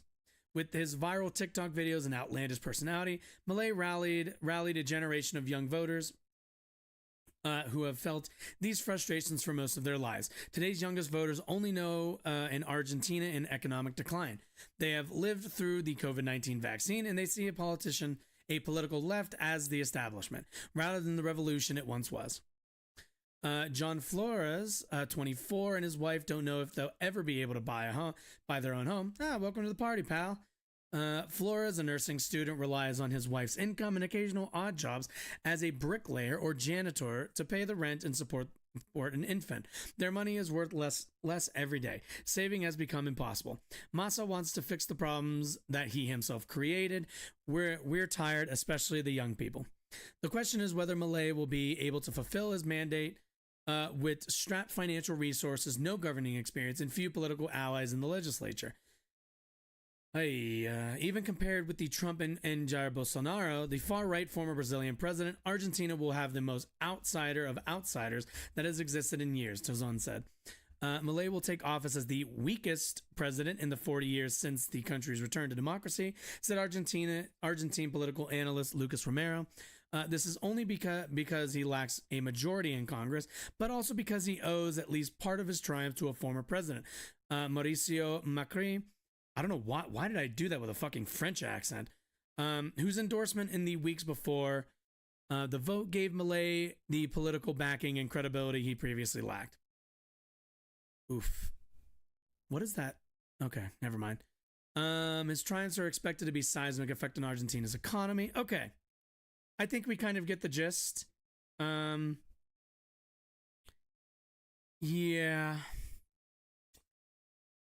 Yeah. So let's take a look at a video really quickly just to get something visual going and to give my voice a bit of a break. But and then we'll kind of talk a little bit about this guy, shall we? Javier Milei won a convincing victory in yesterday's presidential election with a promise to sharply cut government spending and tackle the country's worst economic crisis in decades. Says he'll bring a chainsaw to the economy. In fact, he brought a chainsaw to many of his campaign rallies as a prop. Also, he cloned his dog. That's by the way, I hate chainsaws. Has this very strange story. A massive political shakeup in Argentina.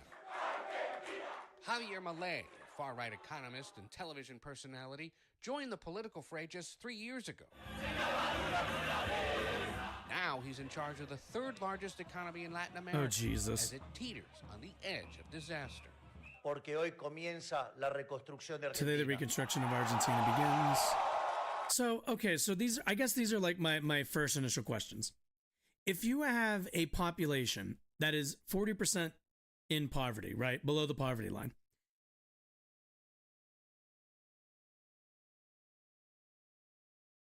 what the fuck is cutting subsidies to like government programs that go to citizens going to do for them other than deprive them of those resources? I guess that's like, you know, I'm not an economist. Let's be really clear about that. I'm not an economist, but like, if you're an Argentinian and you're like, there are resources you are getting through government programs, what the fuck do you do when that program is shut down by this guy and now you get none of it?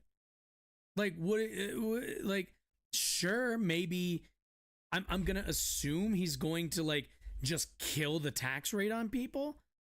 But even then, unless he has a jobs program or unless like there's like something to be done. Like, I mean, again, we're 1 day in, or not even, we're 0 days in.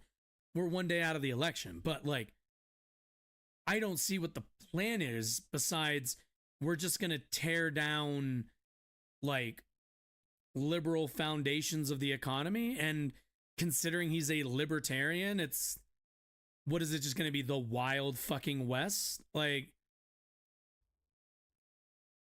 Milei rode to power on a wave of popular discontent over a stagnating economy with a 40% poverty rate and inflation nearing 150%.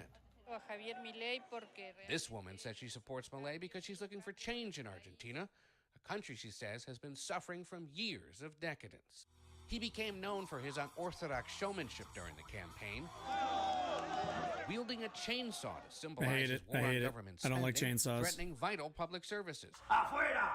And yeah, like these are public services. These are like for the people. Like we've seen what happens a little bit. You know what we'll do? We'll watch a little bit of if I can find the Kansas video I watched a long time ago. We'll watch that to kind of take a look. But anyway, no. What I'm curious about, what I'm Googling on the side is what is the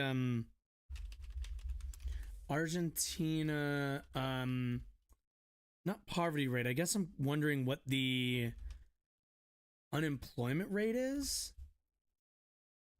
Unemployment rate decreased to 6.2. Okay, so they don't have an awful unemployment rate. Let's take a look. Public services are parasiting the Argentinian economy. They aren't for the people. They're for Buenos Aires and for the political leaders. I guess I don't know what, like, I don't know too much about, like, what public services is he trying to? Unemployment reduces while inflation rises. Yeah, like, they don't have an awful, but what services? I guess the question is always, like, what services are we talking about? Do they have healthcare? Do they have socialized healthcare over there? I don't know. I'm not, well, I'm from America, but, like, ethnically, I'm also not from Argentina either. A U.S. dollar bill with his face on it, part of a widely criticized campaign to use the U.S. dollar as Argentina's currency.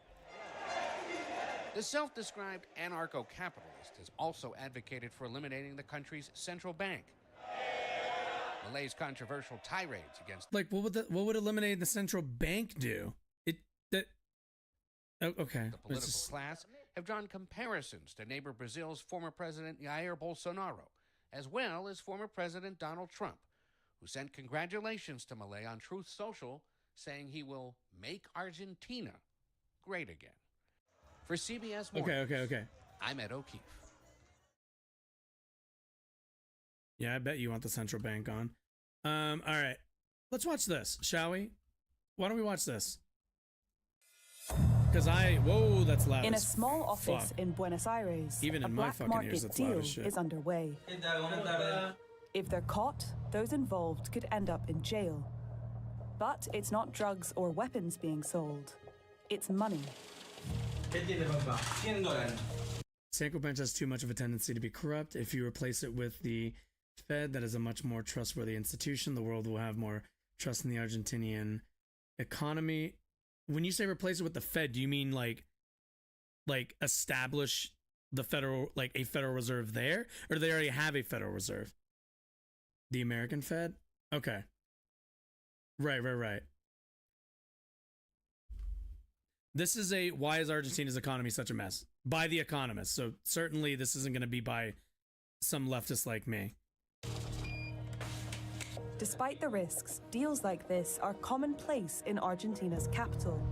And they are one in a long list of economic woes, like hyperinflation.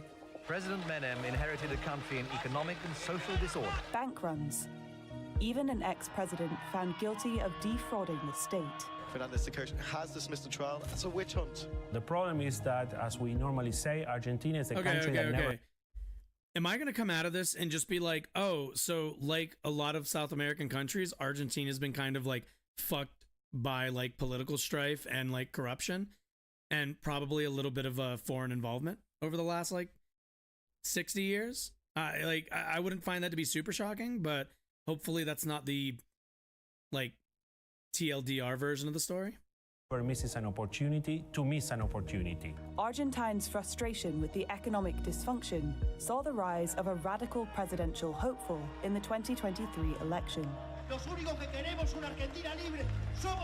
Javier Milei wants to dollarize the economy, a move he says would blow up the central bank. Right. But the change that Argentina needs will take more than one man. The main reason Argentina's economy is so chaotic is because of consistent economic mismanagement over decades. Okay. Without big solutions, things could get much worse.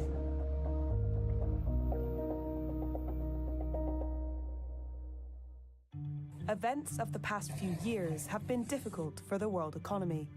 This is going to be a tough year, tougher than the year we leave behind. This financial storm hit when Argentina was already in peril. To understand how bad it is for South America... The gold standard? Oh my God. A gold or silver standard. Why? Like, they're like, okay. The second largest country, take a look at inflation. Countries like Britain have experienced annual price rises on par with the world average. The problem with the gold standard is like the gold standard, as far as I understand, like the gold, there is a built-in like limit to the gold standard.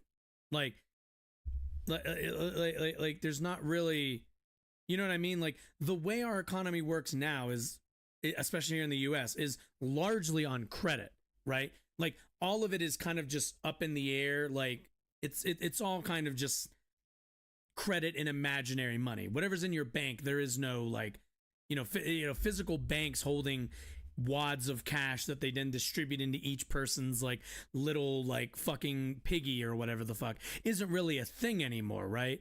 And now because of like the way that like financial like the current financialization of the world and the way that we trade and the way that we like credit other countries and everybody in these economies, like super more complicated, certainly, but also it's led to like rapid and mass growth of our societies.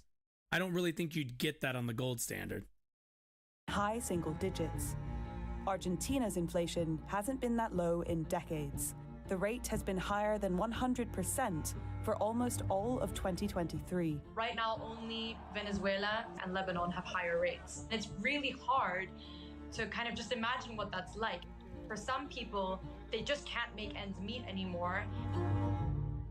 Inflation this high forces many Argentines to get creative. Argentines save in dollars because saving in local currency in a local bank has been a recipe for disasters. Even this isn't easy. Right now, Argentines can only legally buy $200 a month at the official exchange rate. That has created a vast black market for currency. Dealers line the streets of the city center, while people hoard stashes of cash at home. Wait a minute, correct me if I'm wrong. Wouldn't the value of like a dollar, like, wouldn't that naturally begin to like deflate as like there's only so much gold that you can find and there's only so much gold that you can trade. So wouldn't that have a natural cutoff point? Again, not an economist. I don't like, but as far as like thinking about it as a layman, I'm like, there's only so much gold, meaning like after a certain point, the value of each individual dollar will only precipitously go down the more and more gold that we eventually run out of. You would eventually, I feel like, have to create a synthetic like gold to continue to have it keep up with the US economy. Also, I don't think we can just go back. I don't think that's something we can just go back to now that we're this far into this kind of economy.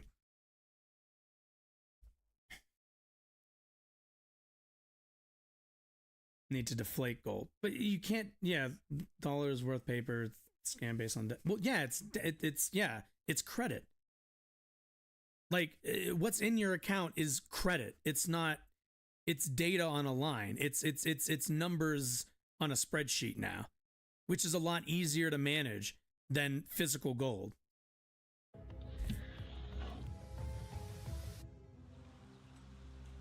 But buying dollars on the black market is more expensive than the official rate. Hoy el mercado tenés un dólar de 760 pesos contra un dólar oficial de 360 pesos. La brecha es enorme.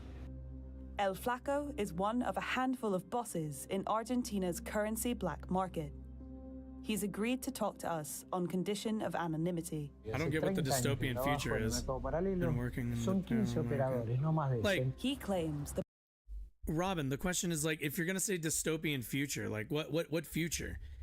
We live like we live in like especially here in the U.S., like we live a pretty high standard of like living right now. Like I don't really see what the like I have issues with the way that we organize our society and the way we organize the economy, but that's not to say that the systems that we have fundamentally are flawed at all. It's just the way in which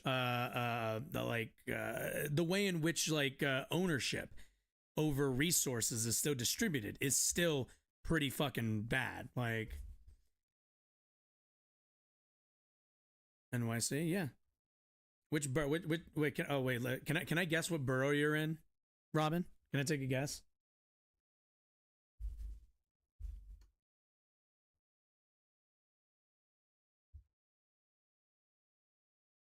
I'm gonna guess. Okay. So because you've come in here in the way that you did, I could be an asshole and just say Staten Island and assume you're one of those like Staten Island conservatives, but I'm going to be charitable and guess that you're coming out of Brooklyn. Yeah, that's gonna be my guess. It's my final answer.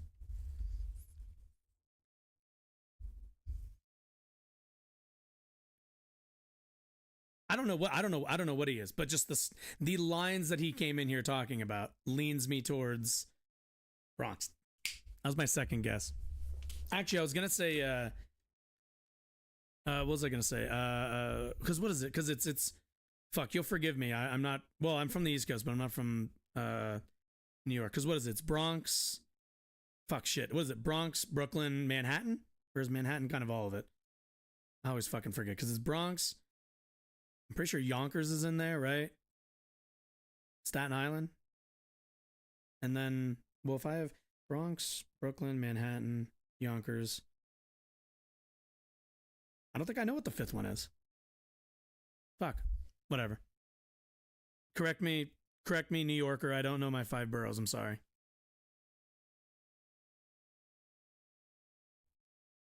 The black market has tacit approval. En la bolsa de comercio se negocia absolutamente todo. Y también se negocia entre los Everything is bancos. negotiated in the stock Los bancos market. tienen The banks mesas are de trading. dinero. En esa mesa de dinero es donde se... Honest to God, this sounds like fucking late stage capitalism to me. Like everything they're describing is like the problems with our economy. The only difference is like we don't have an ANCAP here to blow all of it up, which would be a lot worse. But yeah, I mean, when you have an economy that's like powered to like what's the word, empower and like centered around, I'm guessing Buenos Aires being like the city. I'm assuming like because Buenos Aires is like the main, I don't know if it's the capital, but it's like the city in Argentina. I would assume, based on like what little information I have right now, I would assume that like the case is that like too much of the society has been geared towards favorability towards people who live in the upper class of Buenos Aires, and not enough worker power has been reinforced, not enough of like people's ability to like get by on stable wages has been have been secured. So like again, we'll just keep watching, but that's kind of like what I'm hearing is a lot of Americans' problems with the financial system here in the US, which are valid, certainly, but you know, it's not like I think that that's a that's like this is like novel at all. Forman los precios, que obviamente se trabaja en forma paralela, no es una forma legal de trabajar. Entonces, digamos que es un mercado so ilegal, let's say it's illegal market, but pseudo legal if you look at it day to day. Legal, acorde a lo que vos ves diariamente. With a GDP of $630 billion, Argentina is one of the largest economies in South America.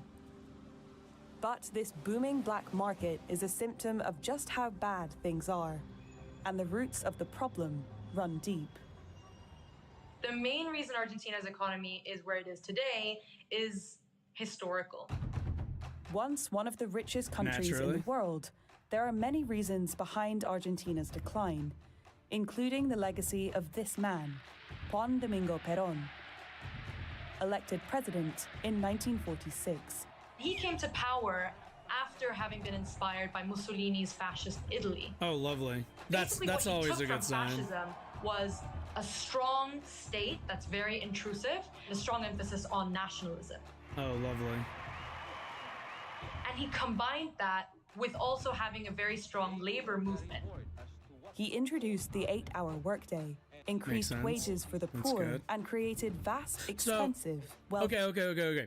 Let's talk about this really quickly, because I want to make a distinct draw, a distinction between the things that I advocate and kind of this sort of stuff. So, am I in favor of an 8-hour workday? Absolutely. The things that they are listing right now that are generally leftist goals in terms of like the economy and in terms of work, those are all things we strive towards as leftists broadly.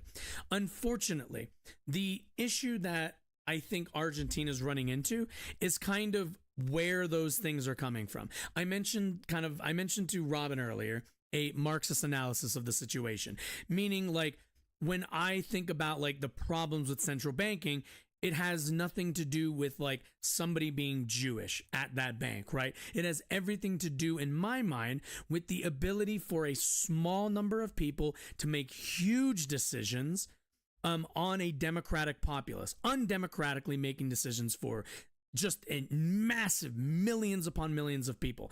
These are people who are as corruptible as any normal person, who usually have ties to corporations, stuff like that, right? And the difference between what I would argue for, as much as they got to the endpoints, it's really important to always remember how you get to places. How they got to the 8-hour work week, how Argentina got to the 8-hour work week, and how the United States got to the 8-hour work week are two very different paths. One was centrally controlled by the government, by somebody inspired by Mussolini, by fascism, by a bit of authoritarianism, let's be honest. That paid off, certainly, in the 8-hour workday for workers. Meanwhile, in the United States, the 8-hour workday was won by workers, by the people, by laborers, by unions. That is the key difference. Instead of having a central executive, a single person, seizing these benefits for workers, and workers then being, in a way, owed to that central leader, what we had in the United States was a broad and like fucking powerful labor movement in the late 20s and in the 1930s. And that's what gave us our 8-hour work week. We got it for us. For Argentina, it appears that it was given to them by like at the very least, a bit of an authoritarian leader. If they're taking their cues from Mussolini, that doesn't ingratiate myself to them. This is not they might have gotten to the same point, but like I said, it's very important to recognize and I think analyze how you get there. A lot of times as a leftist and as somebody online, I find myself agreeing with kind of the end goals of people who are even like oppositional to me, conservatives as an example. Sometimes we agree that the economy isn't working for everybody, but it's in the details of why we believe that and how we want to fix that that's where you see the real differences. For some people, it's the economy isn't working for people, so we need to blow up the central bank, or we need to go to the gold standard, or we need to allow corporations to take more control, or we need to loosen the regulatory grounds for litigation against companies, that sort of stuff, right? And the alternative, my way, is empowering unions, empowering the people, the actual people creating value, the people creating products, the people who are putting their labor into products, into services. Those are the people I want to be leading and making those decisions. I believe in workplace democracy as well. So while we want to get to the same place, a better economy, one that works for everybody, how you get there and why you want to get there are important factors.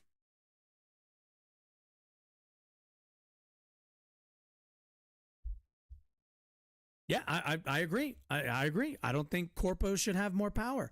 I don't like EA. I bet nobody in this chat likes EA. We all hate corpos, but it's all about why you hate corpos. Like, you can just say, well, they're like stupid, they're bad, they don't act within the best interest of their customers. I fully agree with you on that. All of those things are correct. But what I care about more, like the thing that I'm more concerned about when it comes to corporations, is the fact that they don't have democracy. That the people who are working to create, anything that you want to say, if you're a cook, the food that you're actually making, if you're a game developer, the actual game that you're developing, you don't have a say in how your labor is directed. As somebody who believes in democracy in terms of a political manner and the way that we run a country, I also believe it for the workplace. I think that people should be able to democratically lead the places that they work, the places that they put their blood, sweat, and tears into. Anyway, let's continue. Fair schemes. He also embraced economic isolationism. The emphasis on national sovereignty led to kind of the coddling of workers by protecting them from foreign competition that has shut itself off from international trade. Okay, I'm sorry, I'm going to go back just because... Poor and he introduced the 8-hour workday, increased wages for the poor, and created vast, expensive welfare schemes. He also embraced economic isolationism. The emphasis on national... Yeah, and keep in mind, like, I like welfare programs. I like the idea that when people pay taxes, like, a way that they get some of that value back is through programs that allow them to take time off, allow them to give birth, allow them to do stuff. But when it's not worker driven, it's at the decisions for how those things play out are left to the people. They're left to one person, or in this case, one political kind of organization, or at the very least, if not an organization, one like political caste, I guess, as Millet puts it. Sovereignty led to kind of the coddling of workers by protecting them from foreign competition that has shut itself off from international trade. Today, Argentine politics is still dominated by his legacy. Peronists have been in power for 16 of the past 20 years. All right, Robin. We should really, okay, so you're doing like a philosophy. We should really have a conversation about communism one of these days, because something I find people say is they just throw it's just communism is things I don't like, or communism is when the government does things. We really need to expand your understanding and definition of communism. Well, it won't be today, obviously. I hope you stick around. I'll be doing this twice a week for lengthy periods, but we'll work on that.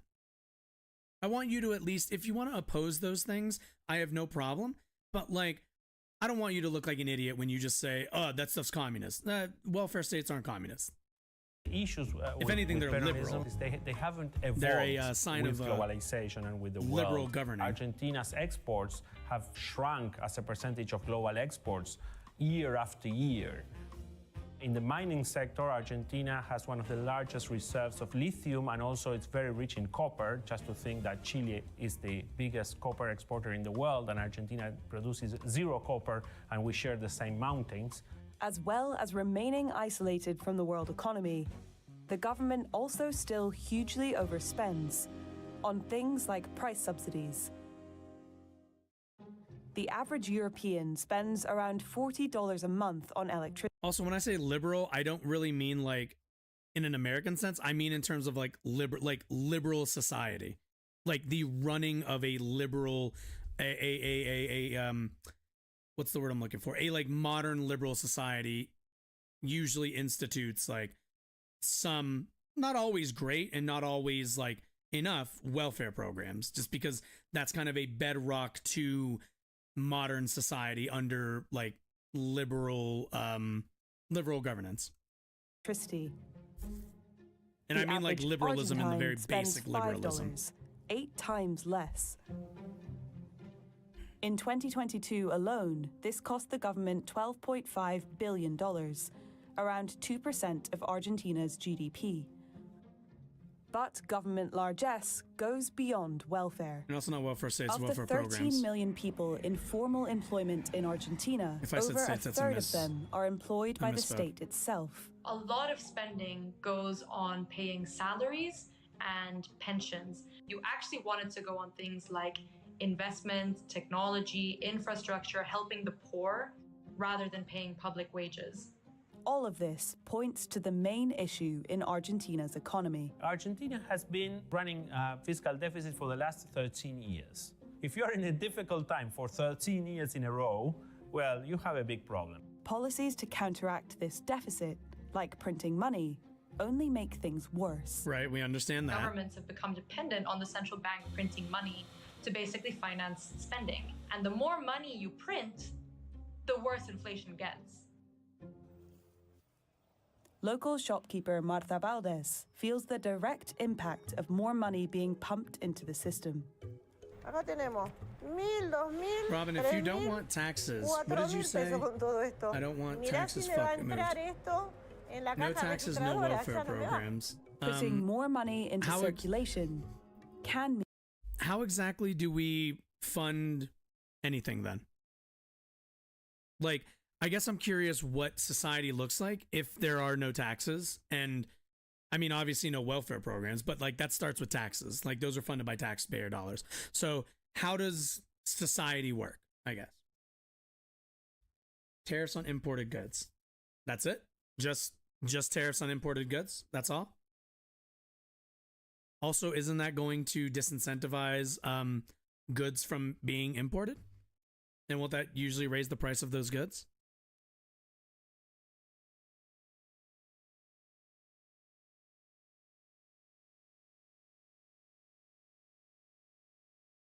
Mean it's worth less.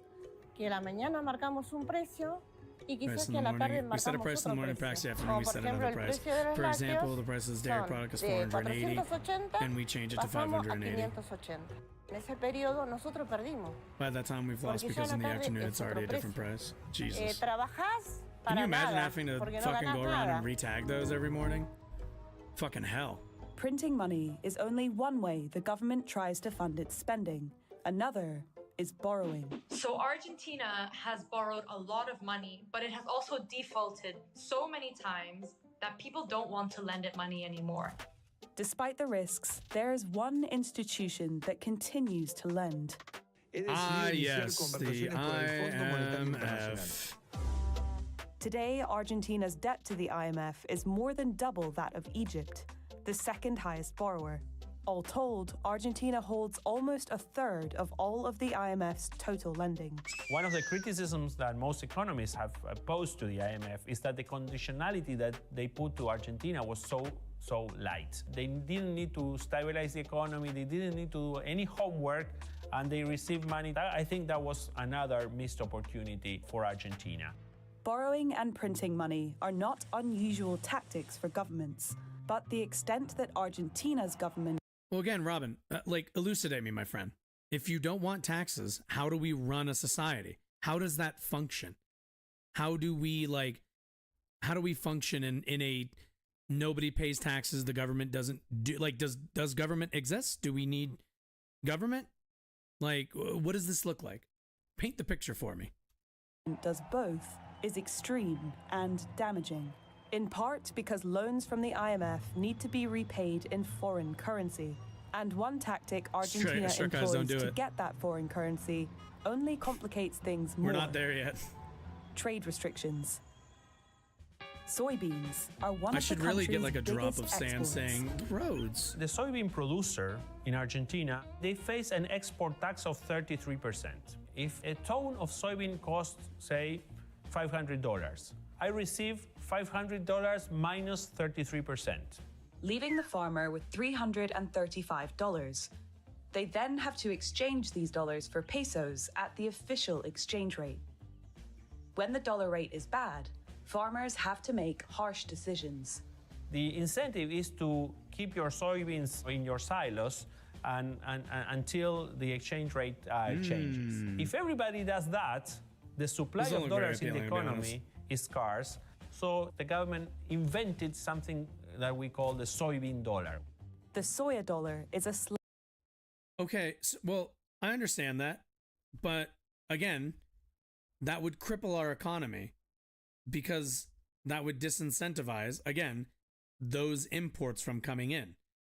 the price of those imports would probably go up to what's the word, to counteract those tariffs, right?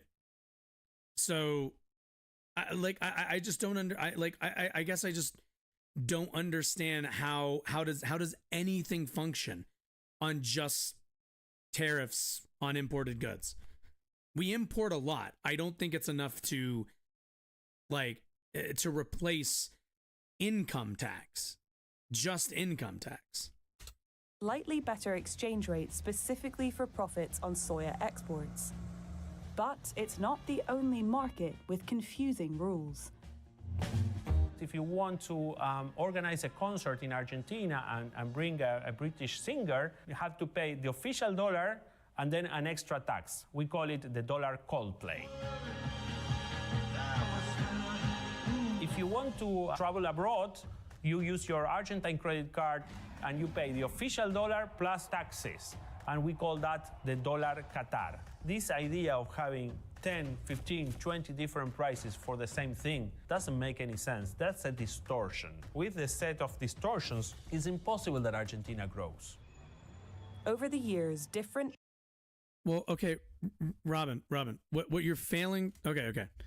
So you do understand that as much as we import, a lot of our imports are coming from American companies because they move their operations to cheaper countries to manufacture in, right? Like, you understand that, correct? So the ingenuity isn't what we are lacking. What we are lacking are the infrastructure. There aren't plants here. There aren't factories. We don't manufacture things in this country to the extent that we did before. Now, I'm all in favor of us doing that, but that would take quite a long time and would require quite a lot of building by companies that don't have an interest in paying American workers. The American worker is going to cost somebody. If you're GM, for example, and you're making your cars in Mexico and you're paying a tariff to have them imported back into the country, right? Maybe you just increase the prices of your cars to absorb that increase in tariffs. But as long as you can keep parity, you don't need to bring a plant back into the U.S. Because if you bring a plant to the U.S., guess what you're going to get? Higher wages. That's higher costs for labor. You're going to get, certainly, especially now, you're going to get unions fighting for those higher wages and everything else. So it's just, I don't think tariffs can solve this problem. If anything, I think it creates a lot of other issues that branch out into the economy. Presidents have proposed different solutions to the economic conundrum, but the outcome tends to be the same: more debt and more inflation. Hoy estamos más pobres que antes. It's really, really hard to fix Argentina's economy. And that's because many of the things that we've talked about are linked. Everybody agrees the government needs to spend less. One way to do that is by reducing subsidies. But if you do that, you're going to push up inflation. Everyone knows the currency needs to be devalued, but if you devalue the currency, that will also push up inflation. So it's really hard because tackling one part of the puzzle means that things could get much worse before they actually get better. As the 2023 presidential election approaches, it will be difficult to convince a disillusioned population that short-term pain will bring long-term prosperity. El tema principalmente es the biggest issue is what is going to come next with the government. El gobierno de turno. Yo no creo I don't think things are que going to change. a cambiar. Estamos en una situación muy We're in a very, very bad situation. The real heart of the problem is trust. If Argentina cannot win back the trust of its citizens or the trust of the markets, it's never going to be able to fix its problem. And in order to build trust, you need to have good policies for decades, not just for a few years, not just for one government.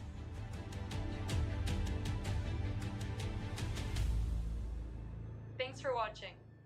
Yeesh. All right. Well, I think we covered this with a lot of tact and a lot of curiosity and openness. I can definitely, after watching that, understand and sympathize with the idea of like people in Argentina just throwing their hands up and being like, fuck it, we have no good options. Let's just let's just throw it to the wolves and call it a day. Like, I actually think, like, I certainly wouldn't advise it. And like, I don't think, oh, wait. I said we'd watch a Kansas video. Let me see. Let me see if I can find one. Like, I can see, here we go. I can see how this worked out. I can see why, like, people just come to the conclusion where they're like, well, I guess this is my option, you know? Anyway, let's take a look. Oh, yeah. Okay, I found it. Now back to efforts to pass a rewrite of the tax code and how a major experiment to cut taxes in Kansas has played out. As House and Senate Republicans in Washington work to reconcile their tax bills, some have said the Kansas experiment, while different in many ways, offers some potential lessons. By the way, it was 5 years ago. Economics correspondent Paul Solomon recently visited the state, part of his weekly series, Making Sense, which airs every Thursday. 9 years ago, John Roden started his roofing company in Wichita, Kansas. His crews now work on commercial buildings like these. 4 years ago, in 2013, businesses like his went from paying well over 6% in state taxes to paying nothing at all, part of a plan to boost the limp Kansas economy. Like, we bought a truck, a brand new truck last year, and not paying those taxes in, that money I'm spending hopefully grows not just my business, but other businesses in the state. In 2012, Republican lawmakers in control of the state government had voted to kill taxes on personal businesses like Roden Roofing and cut income taxes some 25% for everyone else. Governor Sam Brownback coined a phrase to describe the purpose. Eliminating income taxes on small businesses is like a shot of adrenaline straight into the heart. It'll jolt our state and give us a dynamic growth. But skeptics wondered what other cuts would be needed. Here's Willie Geist interviewing the governor on MSNBC's Morning Joe. This include cuts on education and social services, which is where some people... Jesus. Like, again, remember, every time they cut from, like, education, that's them cutting, like, that's them literally making your kids dumber. Let's be really clear about that. I'm all for, like, you know, I'm all for certain tax cuts, and I think there's arguments around certain ones, but, like, keep in mind, unless your state is like the #1 state in education, there should be, and Kansas is certainly not in the top percentile, there should not be an appetite for worsening your state's education fund. Took exception. Not so on the last part of that, but no cuts on education. No. Or social services. No. No cuts at all. But how could that be? How could the state cut taxes while providing the same level of government services? Growing the economy will create jobs, and more jobs mean more Kansans working, and more Kansans working produces more revenue for the state to fund our important services that we have.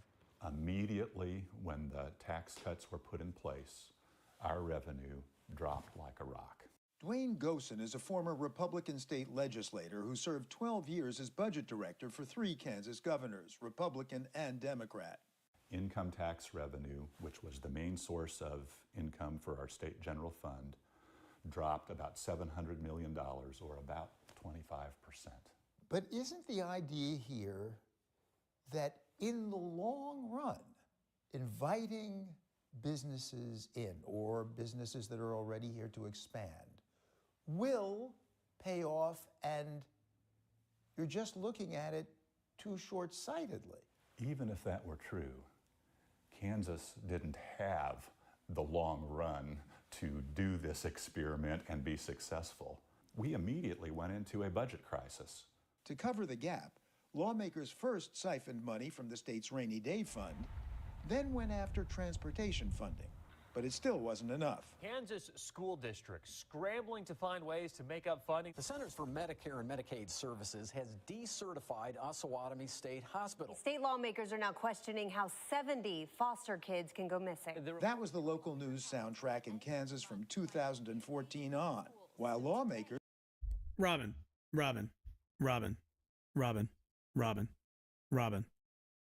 I really need you to engage. Like, I'm being serious. As like I understand that was like a long comment to read and stuff, but you can't respond to this stuff with like the Twitter line that everyone throws out. Engage a little bit. The idea that like teachers are just, you know, therapists, like, come on. You've been to school. You know that all of that is cope and that's all just propaganda. You and I both know that. But it's like a thing that people just say. It's a thing that people just throw out there as an excuse to be okay with cutting the education of other people or their own children. Engage a little bit with the topic. Don't just spew out the thing that you always hear on, you know, on Twitter, on Tim Pool, on any of these other sources. I don't know what you watch. I don't know what you read. But I can guarantee you it's not the opinions of teachers and of educators.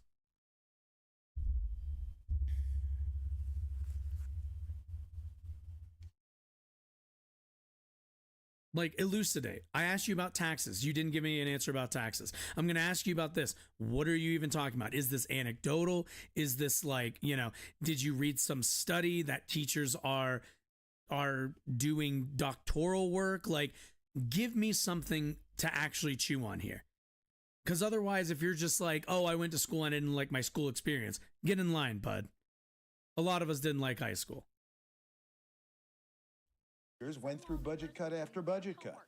I'm all for making sure our state government operates very efficiently, but I think you cut past the point of efficiency when you cut too deeply. Melissa Rooker, Republican state rep from suburban Kansas City. I often get asked how, as a Republican, I could be against these tax cuts.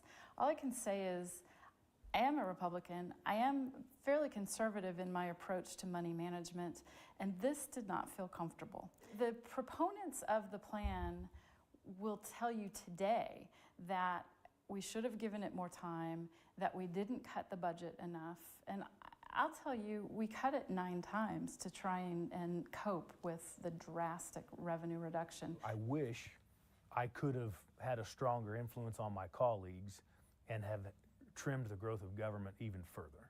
Republican State Senator Ty Masterson represents a district near Wichita, runs this makerspace called Go Create, funded by the far-right Koch Foundation.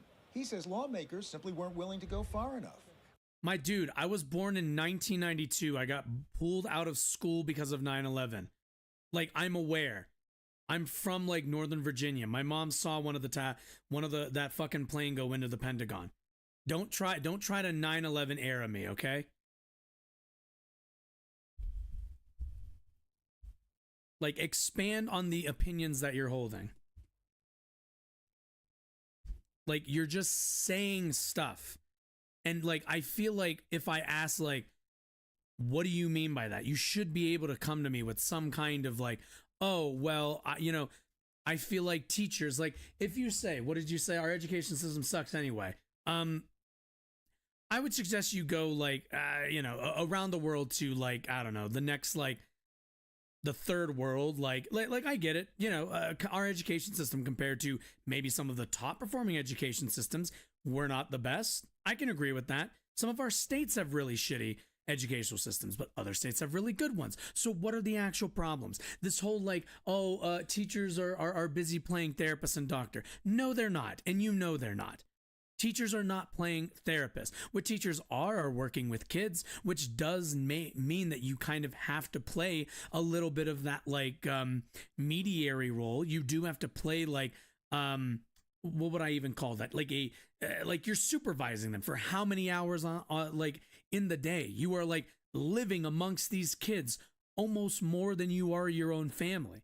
Like yeah, they kind of do have to have interpersonal like relationships with those kids. That's not doctoring or like being a therapist to them. That's called like teaching teach like social, that's socialization.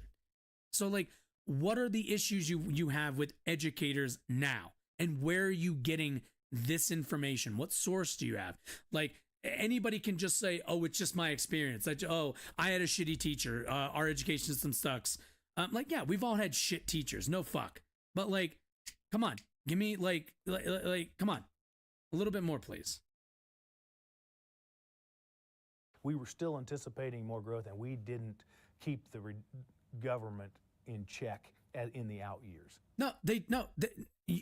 Again, like, this is the ignorance I'm talking about. Have you ever worked with kids? I doubt you have, because kids, like working with all people, requires interpersonal relationships, interpersonal communication. Yeah, wait. Yeah, you do. You actually do. Fun fact. You have a very like short-term one, but yes, you do. Your interpersonal relationship with the server at McDonald's is you being polite, saying thank you, ordering properly, maybe asking how's your day going, or are you doing all right, instead of just walking up, saying your food, like slapping your card down and walking away without another word. Yes. All every interaction is an interpersonal one. There are some that obviously, like when it's like a boss, sure, you might have like your professional interactions, but to get to those, you have interpersonal ones.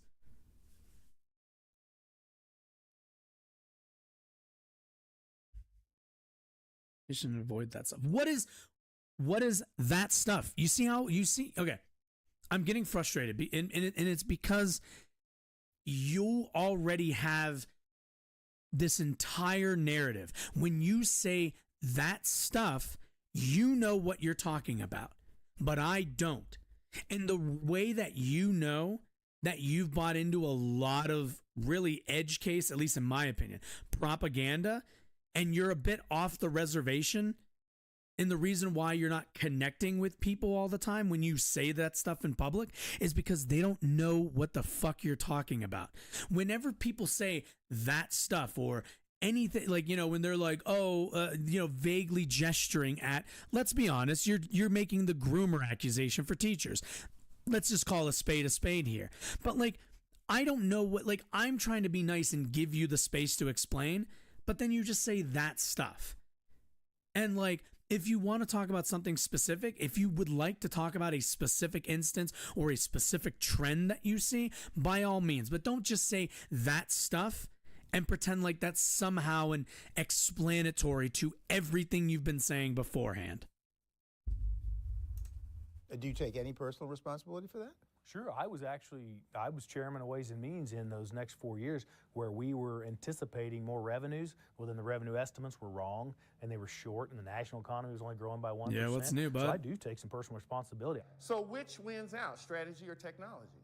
But for most Kansans, say Gosen and Rooker, the spending cuts went too far, particularly those to education, which made the cuts seem especially unfair. That's because Kansas schools are funded through both the state income tax and local property taxes. That's good. Even before the tax cuts went into effect, Kansas's Supreme Court had ruled that the state schools were unconstitutionally underfunded. Okay, the income that makes tax sense. cut That's set poorer schools probably back even further. Schools like Wyandotte in Kansas City. Wyandotte. With so many non-English look at that speakers, school. the bathrooms are labeled in English, Spanish, Burmese, Nepalese, and Hmong. That's fun. 80% of the kids need support for lunch. You all will get the first speech to tell us why this is a great piece of legislation and why. Jason Drew teaches government. Same thing. Drew grew up and attended school nearby, returned after his BA at USC. He could make $5,000 a year more just by teaching in the wealthier county next door. But I have known teachers who have left our district and gone to a district in Johnson County because they're going to pay their teachers more, or because that school has more resources and has more funding. Says Senator Rooker. Aren't you in like college? Didn't I see you're in college? What are you even talking about? What has always been a draw for Kansas is the quality of life, the stability here, excellence of our public school system. By cutting into those basics, we really have shot ourselves in the foot. Meanwhile, roofer John Roden was watching the news about the cuts. As a citizen of the state, and you're seeing that their schools may not be funded to the level that they need to be, you do look in the mirror and say, I'm not paying any state taxes. Should I be? You kind of have that guilt. Yeah, probably, okay, dude. So much for revenue it's only cuts. your kid's education. What about that shot of adrenaline? Former Budget Director Gosen. The Kansas economy grew in a meager way, but in comparison to our surrounding states and in comparison to the national average, we underperformed. So if anything, our tax cuts correlate to economic decline or economic stagnation rather than any kind of economic pop. In 2016, when Kansans went for Donald Trump, they also replaced one. You're not saying anything. You're not being specific. You're just saying platitudes. 1/3 of their legislators with moderate Republicans and Democrats.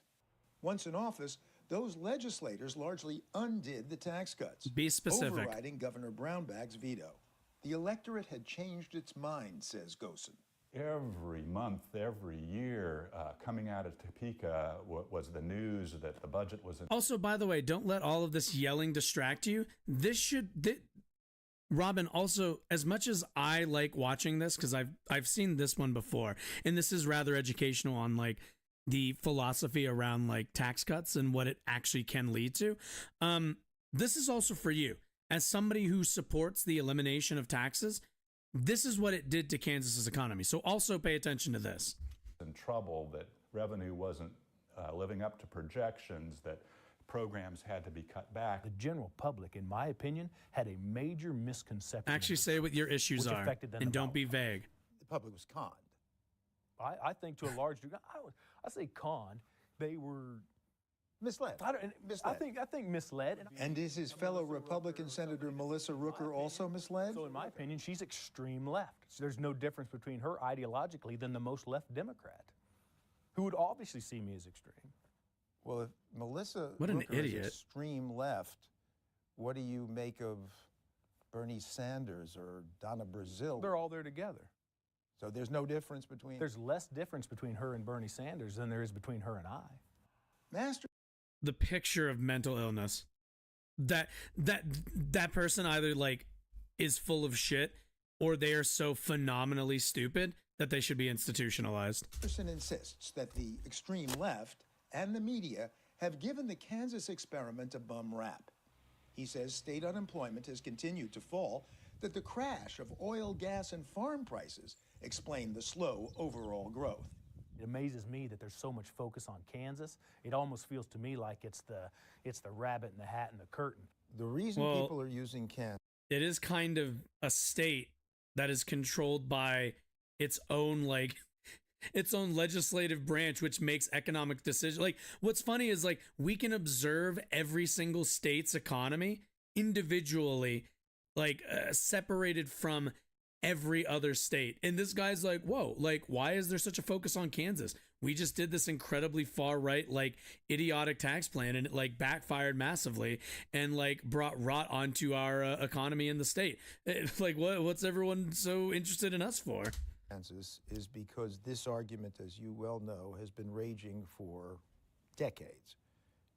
When you cut taxes, do you stimulate growth, or do you not invest in things that will cause greater growth in the long run, infrastructure, education, and so forth? That's fair. And what I'm trying to point out is this guy still that around? is an assumption of I don't all think things so. aside, right? Of all things being equal, which clearly we know they're not always equal. And I'm trying to point out those unequal things in that. True, but then how could you ever tell if tax cuts or any policies work?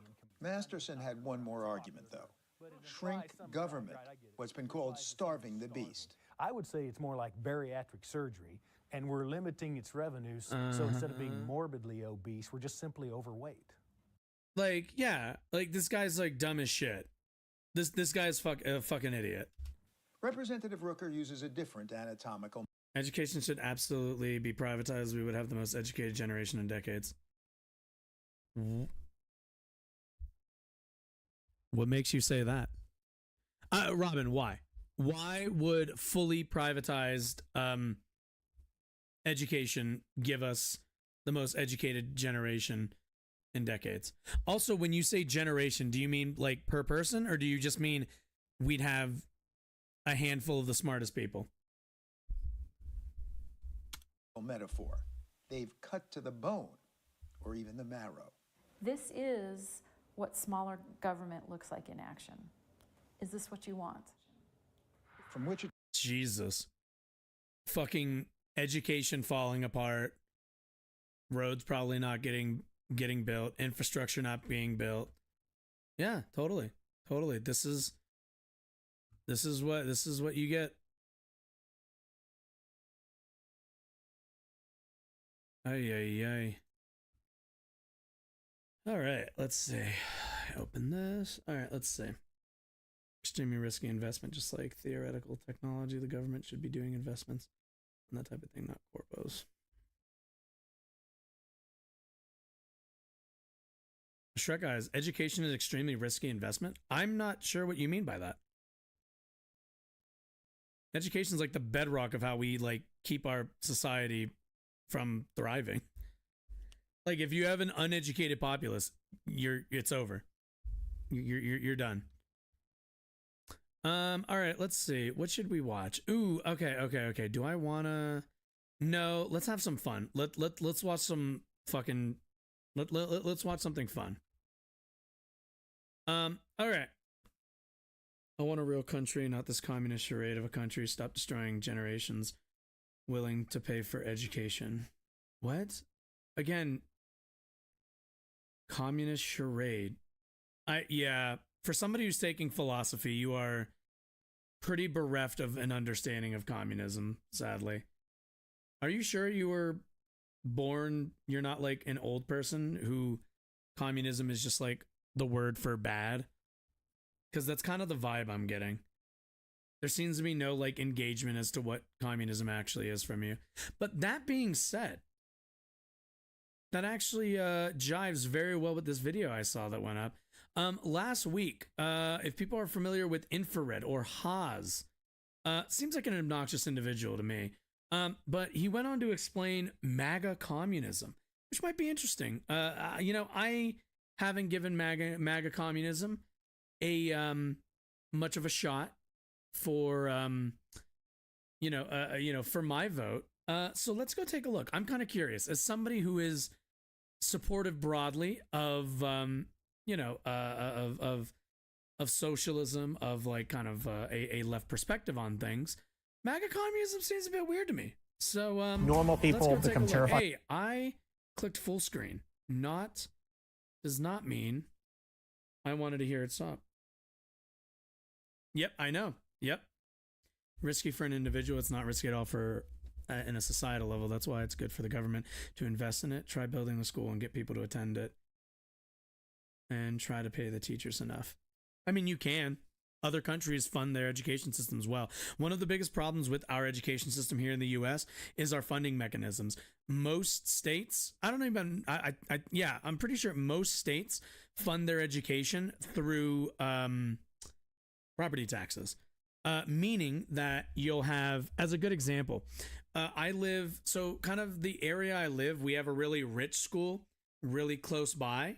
And it's a public school like every other school, but you can tell that the resources are a lot better because of the area that's surrounding it. A lot more affluent, a lot higher in terms of the taxes taken in through property taxes. And because of that, they have a nicer school. You go to you go to Aurora, you go look at their like neighborhoods, and then you guess how much they're paying in property taxes, and then you look at their school and it's kind of obvious. The school kind of sucks. The actual property isn't very good. The actual resources are pretty bad. The way that we fund education, the mechanism that we use is one that's rather discriminatory against those without means. So that's like the actual real, at least in my opinion, problem with education here in the United States. So noticed the education was extremely good in the region, but when I saw poor places education, I was what is it? What's the area called? Like, let's see if I can find a picture of it. Okay, here we go. Let me see if I can find like 2 representative pictures here. I found one.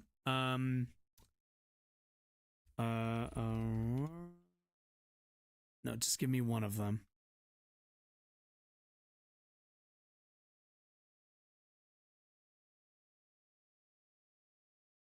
What's the one that's off of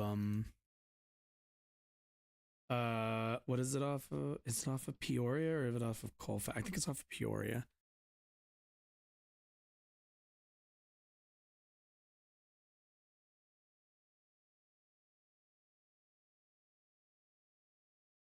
Oh, yes. Perfect. This is, yeah. Wait, let me make sure. Manuel, let me make sure that's an actual. Or that's this area. Nope, Denver. Yep. Okay, cool. All right. So, what do you think the neighborhood looks like in the surrounding area when your school looks like this? Any guesses? Probably not great. Like, this is what schools look like in this is like a school in the Aurora side. You know, this kind of ugly ass building. I don't know what's going on with these windows up here. Grass looks like shit. And then the other side of town, you have this. Now, obviously, this is like taken with, this is taken at night, and I'm sure there's some nice lighting, but we can't argue the difference between this fucking landscaping now, can we? Like, whoops, I meant to go up. Like, I think this elucidates my point. It's like modern, looks like, we got some nice roads. Actually looks well kept. I mean, I don't really love this weird architecture. That's just me, though. But what do you think the neighborhood looks like around here? And this is what's it called? This is like the good neighborhood schools. And that's how it is all over the United States. Schools where even in the same like district, you can tell the difference between a well-funded school and a non-well-funded school. But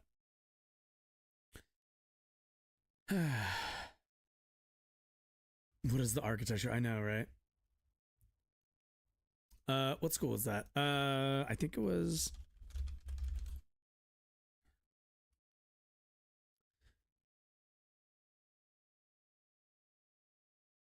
public as far as I can tell. Yeah, high school in Arapahoe County. Yep. They're just a high school. No.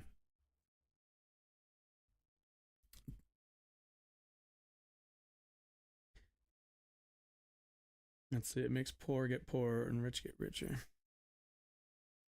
Want eradication of hierarchy or class, at least. Communists generally, it's hierarchy. Class antagonism is kind of the basis of which you analyze things. Yeah.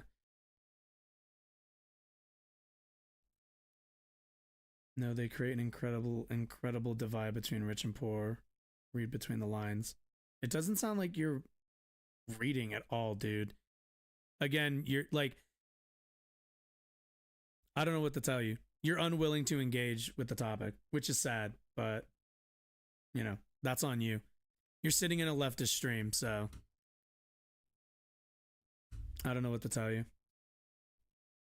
You can continue to be obstinate on engaging with the topic in it's not even about good faith, just in a like mindful manner, or you can just say the stuff that people have been saying for years without thinking. That's fine.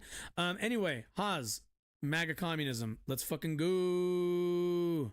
Fight of criminals. Shots were just fired. MAGA communism, it sounds like you're saying you're voting for Donald Trump and you want government. When I hear MAGA communism, it sounds like you're saying you're voting for Donald Trump and you want a communist system of governance or social order. No. MAGA communism has little to do with the person of Donald Trump besides him as a kind of mascot. We see Trump as a meme, basically. But the truth of MAGA communism is that... Okay. Let me intro just slightly. So Haas, aka Infrared, I don't really watch his content. I've seen like a few conversations he's had with other creators. Weird guy. I'll be really honest with you. Really weird guy. He's very, very into being a communist. I don't really know much more after that. He just strikes me as a weird guy. But I guess him and what's his name, Jason something Hackle, whatever the fuck. This other guy who also was pushing this. I think it was I presume MAGA communism is basically like leftists trying to pull over some far right people through, I don't know, the promise of a reduction in brain cells. I don't know. But yeah, so that's kind of the read I get off of this.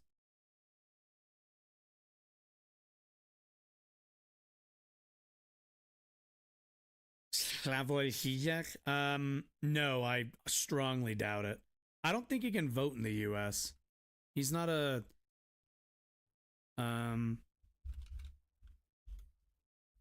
yeah, he's like Slovenian. I don't think he can. Yeah, he can't vote in the US, I'm pretty sure. He doesn't live here.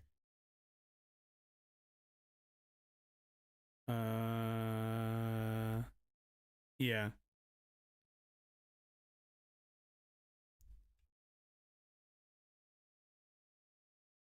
Did he? That sounds weird. I can understand why. I feel like we're a little. I feel like that's slightly off, but yeah. I like him for the most part. I've seen like 2, not speeches, but like things of his. I mostly liked what he had to say. He's interesting. We believe that 2016, for the first time in decades in the history of the United States, introduced real political distinction and the Schmittian sense of enmity. Because for decades, the Democrats and Republicans, that was not really a political distinction. It was a distinction on the basis of a mutual recognition of the fulfillment of the same interest. And miraculously, somehow... Well, I mean... Wait a minute. Certainly after Reagan, the Democrats moved a lot more to the center than they had previously, but that's also a response to Reagan's like overwhelming election wins. But yeah, and also I don't really think it's that simple. Also, the idea that there's not a difference between Democrats and Republicans is pretty fucking insane, mainly because like if you ask a Republican if they think Democrats are the same as Republicans, they'd laugh in your fucking face. They'd be like, what the fuck are you talking about? Like, any Republican would tell you, like, no, like, Joe Biden is, what do you mean? Like, he's so different to any Republican we'd ever vote for. So this kind of clown, Donald Trump. I mean, let's remember this guy's from The Apprentice. I mean, it was very funny he got elected. Let's be honest. Well, he kind of drove. I mean, if you want to collapse, like, if you're on the far left and you want to just collapse everybody to your right, and you have no like understanding of how like gradients work, then yeah, you can come to that determination. It's a stupid one, but yeah. These two camps insane. You see the same George W. Bush Republicans and the good old Democrats, they suddenly are united in the face of this threat. And typically the leftist characterization of the MAGA movement has been, this is the ground of a neo-fascism. Right. I would agree. To me, I don't see MAGA as inherently fascist. I don't see it as inherently communist. I don't see it as inherent. It's just American politics, but articulated in a grassroots and non-institutionalized form. So, of course, grassroots in a non-institutional form, but it's just American politics encompasses quite a lot of things. I don't think something can be the whole of American politics. Certainly, like, the MAGA movement has a lot of culture war, but like economically, they're rather incoherent. Communist ideas prevail among MAGA. Of course, many other GOP and Democrat conceptions prevail among MAGA. But the key thing is that the foundation of these ideas is no longer based in the hegemonic institutions. It's authentically based in what these people actually believe. And therefore, it is a fertile ground for the propagation of ideas. Wait, the MAGA movement is all about Trump. That's the only thing it's actually about. Their only interest is like to consolidate power under an executive, and that executive would be Trump. Like, what does he mean that there's no hierarchy? The idea that like people who are voting for Donald Trump or people who subscribe to the MAGA movement, I guess, does Haas think that they have no interest in hierarchy? Like, what? Which for a long time could not be propagated because of an institutional barrier. So then what is it, America First communism? Well, I'll put it this way. That it certainly is, Shrek. Marxism, that Leninism, certainly is. And this is what the origin of communism with a capital C in modern times is, right? We can go into the history, but basically everyone was a social democrat or called himself a socialist before the October Revolution of 1917, which reintroduced the term communism and repopularized it. And it was Stalin who canonized Stalin? this. I thought it was the Jews, according to Robin. Into an ideology called Marxism-Leninism. And if you read Stalin's Foundations of Leninism, he says the key contribution that Lenin introduces for Marxism is the national question. So you see with socialism in one country, so like the worst fucking part of the Soviet interpretation Union. Of the One of the worst parts, they're hyper-nationalism. Marxism-Leninism is already, in the American context, MAGA. It's already America First when applied to the American context. The reason there's been a confusion about this among leftists who call themselves communists is because they are influenced by the Trotskyist strain or the kind of CIA-funded compatible left, as they say, type of Marxism. But Marxism-Leninism foundation. You remember when I said Robin was like he would say stuff that only he understands the context for? This is the opposite end of that. This is people who I guess Haas is, I don't know if I don't give a shit if he's a leftist, but like this is what that looks like, where you go, where like you're using terms and you're using vague like gestures towards things instead of being specific because you know what you're talking about, but nobody else does. And only people in the in-group understand it. For Haas, it's like these weird ML types or whatever. I don't know what the fuck faction of the left he's in. But for Robin, it's, I don't know. I don't know what pools he swims in. But, you know, when he says stuff about teachers and being unspecific and not just saying what he has an issue with the education system, that's the equivalent to this. Dean Phillips. What do I think of them? Oh, I have no idea who that is. Is patriotic and national in form. Well, let me throw it to you, Trevor. What do you? I mean, you were talking about communist influences of the Democratic Party and things like this. So, how would you respond? What's your view of communism? Rather, well, my not view of powerful. as Has says, you know, what I see MAGA communism is basically an Americanized form of Duginism. So this is a movement. See, there are two strands in modern American communism.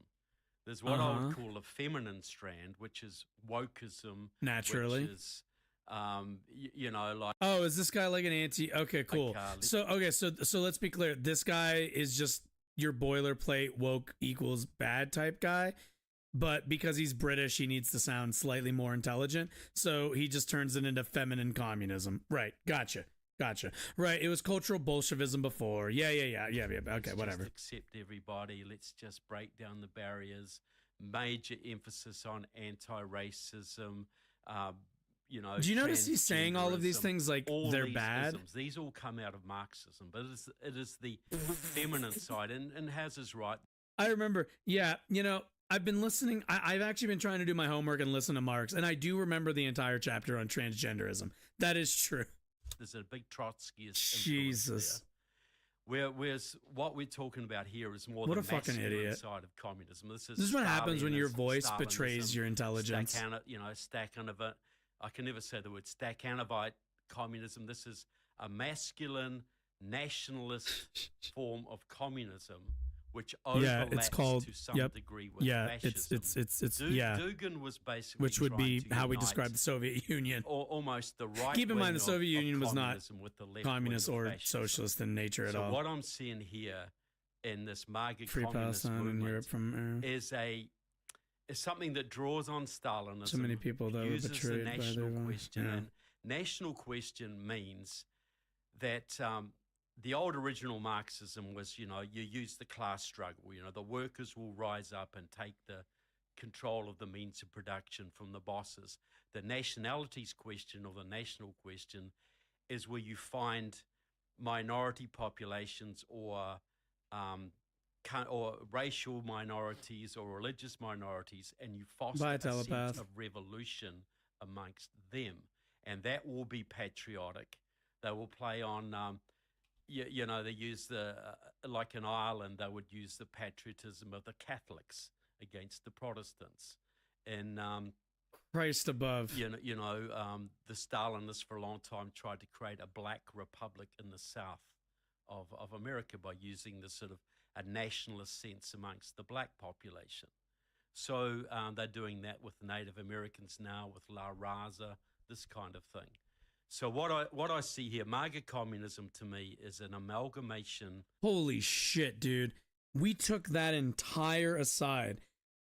Fuck, I sat through all of that. Oh, my fucking brain hurts. That guy just went on forever to say absolutely nothing, just to come back to drive back and park at the. And anyway, MAGA communism. Jolio. It's not about a bunch of woke nonsense. Christ, get on with it, man.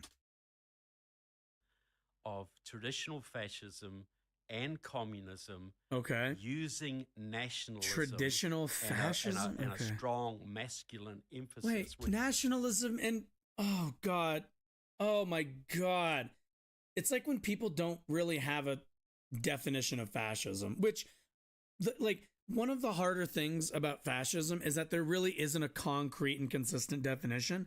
It's rather like. What makes fascism so dangerous is how malleable and tailored it can be to each society. But holy shit, dude, it's like, is nationalism not already baked into your definition of fascism? I feel like you can't start the conversation of fascism without already having your first ingredient is nationalism, rabid nationalism. Which appeals to the young guys who are just sick of the feminine pansy wokeism. Yeah. But both. Oh my God. We're totally looking at masculine. cut to Tim. Totally masculine. Proper names and nouns. So let's start from the beginning. Haas, do you think that the public, the workers, should own the means of production? How do we begin? Yes, I believe in sovereign ownership of the means of production. So you mean the state controls it, or what? Of course, yes. Sovereign. Wait, your what? views, good sir?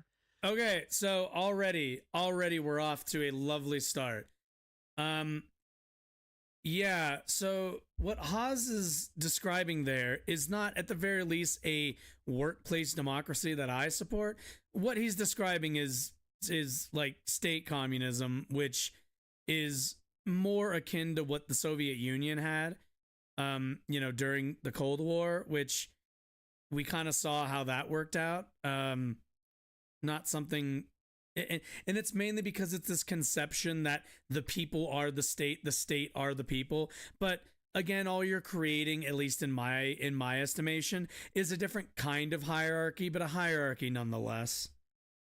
I think the state should be minimally involved in the economy. The only real role of the state is in the judicial system and in national defense. So no, I absolutely oppose state ownership of assets. I don't like public ownership of assets. And that would be, I think, the defining difference between me and Haas is that. What about the roads? How do we get around without roads? Without public infrastructure? Like, I want everyone to remember, every time people say that, like, the government shouldn't be involved in, like, anything other than, like, defense and what the fuck else did he say? And, like, judiciary stuff, which is basically legal structures. Keep in mind, that means, where are your roads? Where are people getting educated? How are your roads being built? Where are they being built? Who builds the bridges? Who maintains the bridges? Leaving this all up to private interests. Guess what that's going to do? There's going to be one road going from the factory to the fucking shipping yard, and that's it. That's the only road that's going to exist. They'll put down some dirt shit for all of the workers, or they'll just build a fucking company town. That's, then you don't have to worry about roads if you live right next to the plant. Like, yeah, no, this is Jesus Christ. Opposite. The individual, the local should direct production and own property. Well, I actually believe sovereign ownership of the means of production precludes two things. What does he mean by sovereign? What Lenin calls and what... Wait a minute. What the fuck does he mean sovereign ownership? Like, sovereign ownership. Is it... Okay. Let's see. They put filler words down. Yeah, really. Self-ownership is the concept of... Right. What the fuck? This is what happens when you read too much. That, like, people say, like, read more. Don't read this much. This is too much. Like, I understand sovereign means, like one's own. Like, I understand this concept. But what does he mean sovereign ownership in terms of the state? Like, that can't be the state. The state is not a... Okay.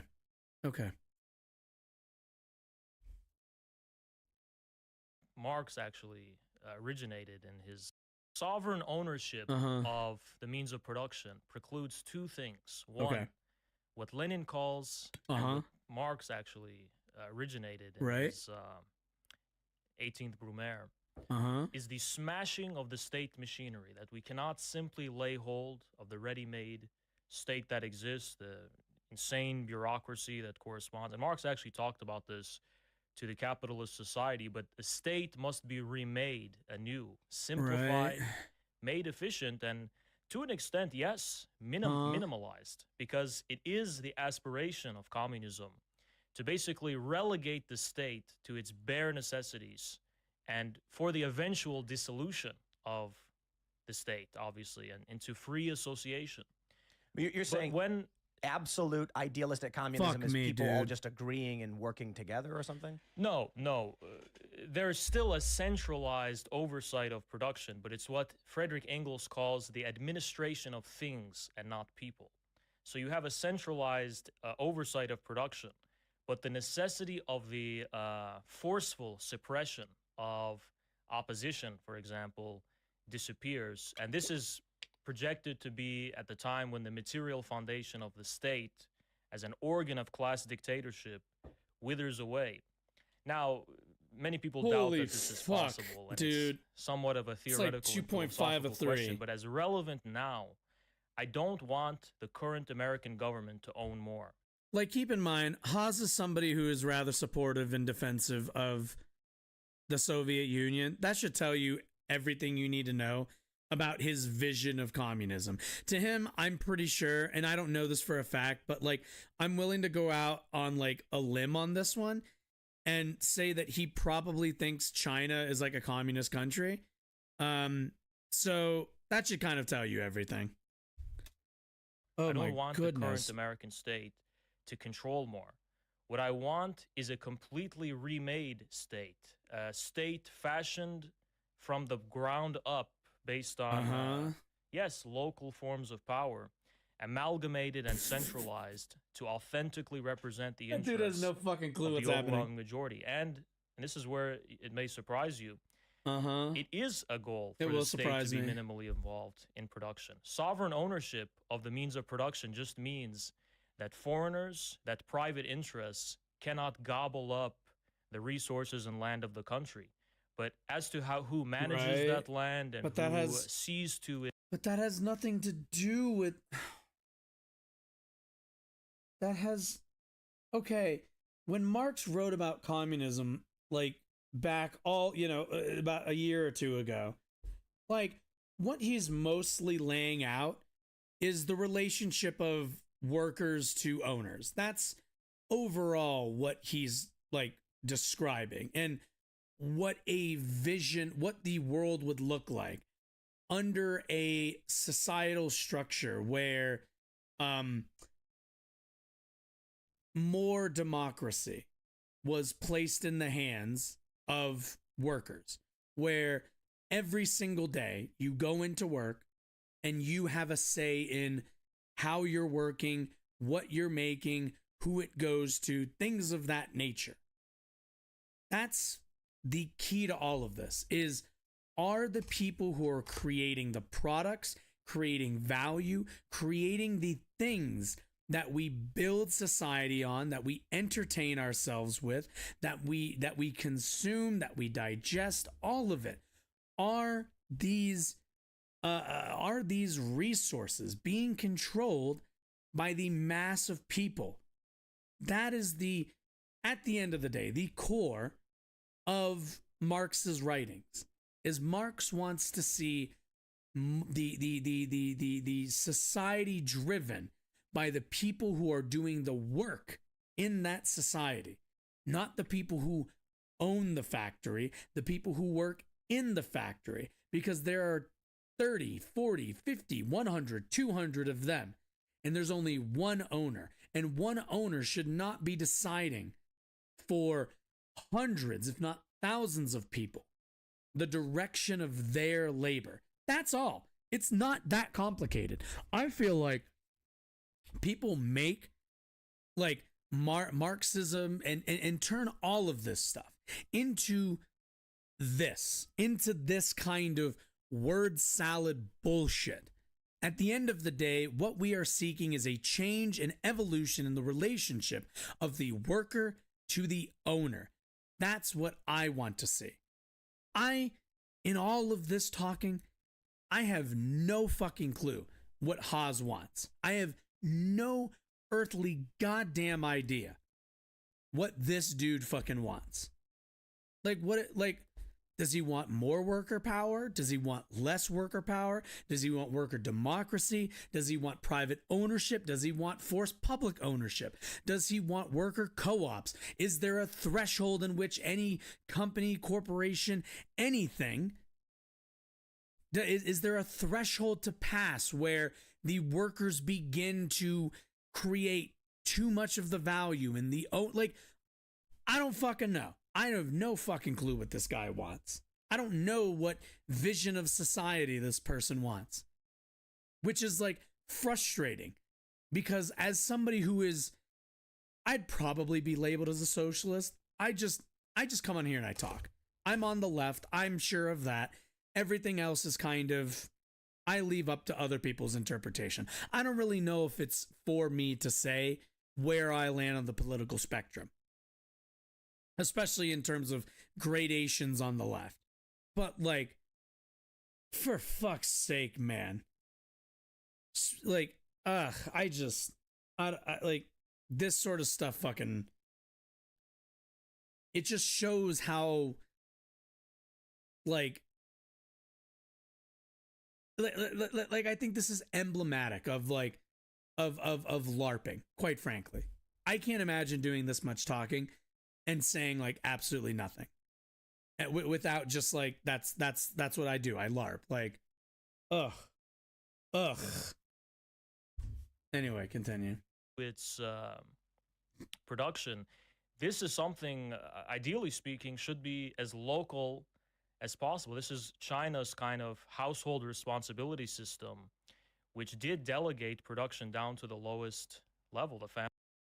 Fuck me. Yeah, like down to the lowest level. Like, yeah, communism is when the state is interested in the fucking like running of your of your household. Like, and like that's how deep it got in the Soviet Union. Like, it is not like this is somehow like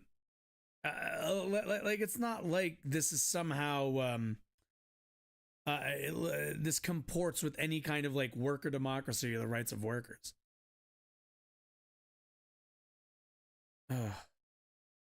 Capitalism solved feudalism. Well, yeah.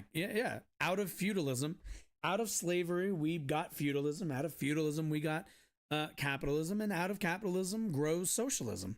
It's a pretty easy. It's a pretty simple evolution. The idea that like the childish idea that we hit capitalism and we will never evolve our socioeconomic like format, I think is really silly. I think that's like incredibly childish to think that we've somehow hit the end of history and like it's over. We don't need to ever, people back thought it's not the same thing about feudalism. People thought the same thing about slavery, and capitalism is no different. Socialism is malignant growth. My friend, you don't understand socialism. You couldn't describe socialism if I asked you to. Socialism to you is just communism. Well, it's almost like that's not an argument. It's almost like, yeah, no shit. Like, that's not an argument. That's not a defeater. You would have to substantiate that socialism is a worse step from capitalism. Like,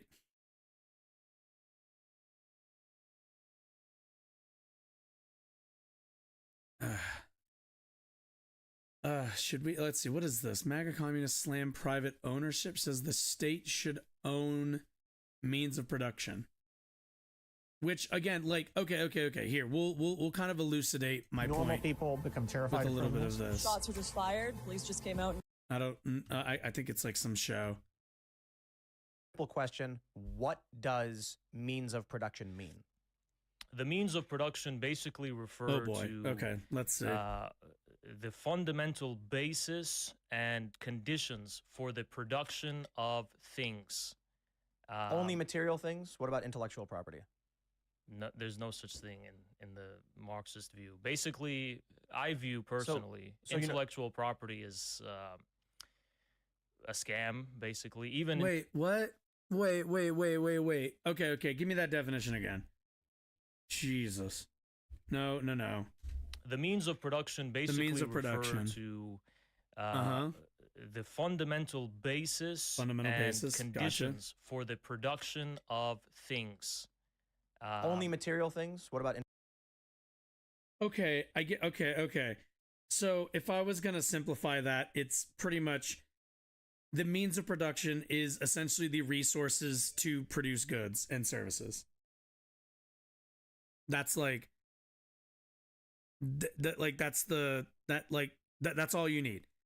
The means of production are literally, it's the building, it's the metal, like it's the building, it's the machine you work on. If you work on a computer, it's the computer. If it's the software, it's the software. If it's a mouse, it's a mouse. Like, the means of production are like, if it's my stream, it's this table, it's these screens, it's that camera, it's stuff like that. Like, the means of production is it's the building, it's all that sort of stuff. Oh my God. Okay. And when people say workers seize the means of production, what that means is that workers are working with all of these things. These are all just tools to create products. But without the input of a worker, those tools are fruitless. They mean nothing.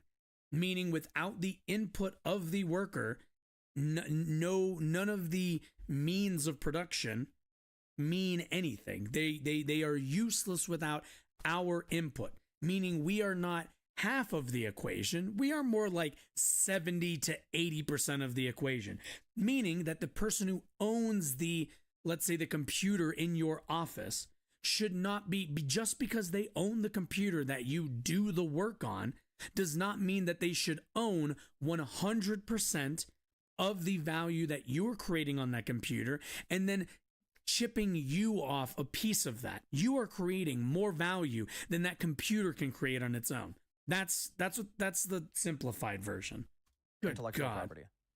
No, there's no such thing in the Marxist view. Basically, I view personally intellectual property as a scam, basically. Even in terms of classical liberal values, I think By it's a the capitalism? off. What's the capitalism, I think it's Oliver? completely illegitimate.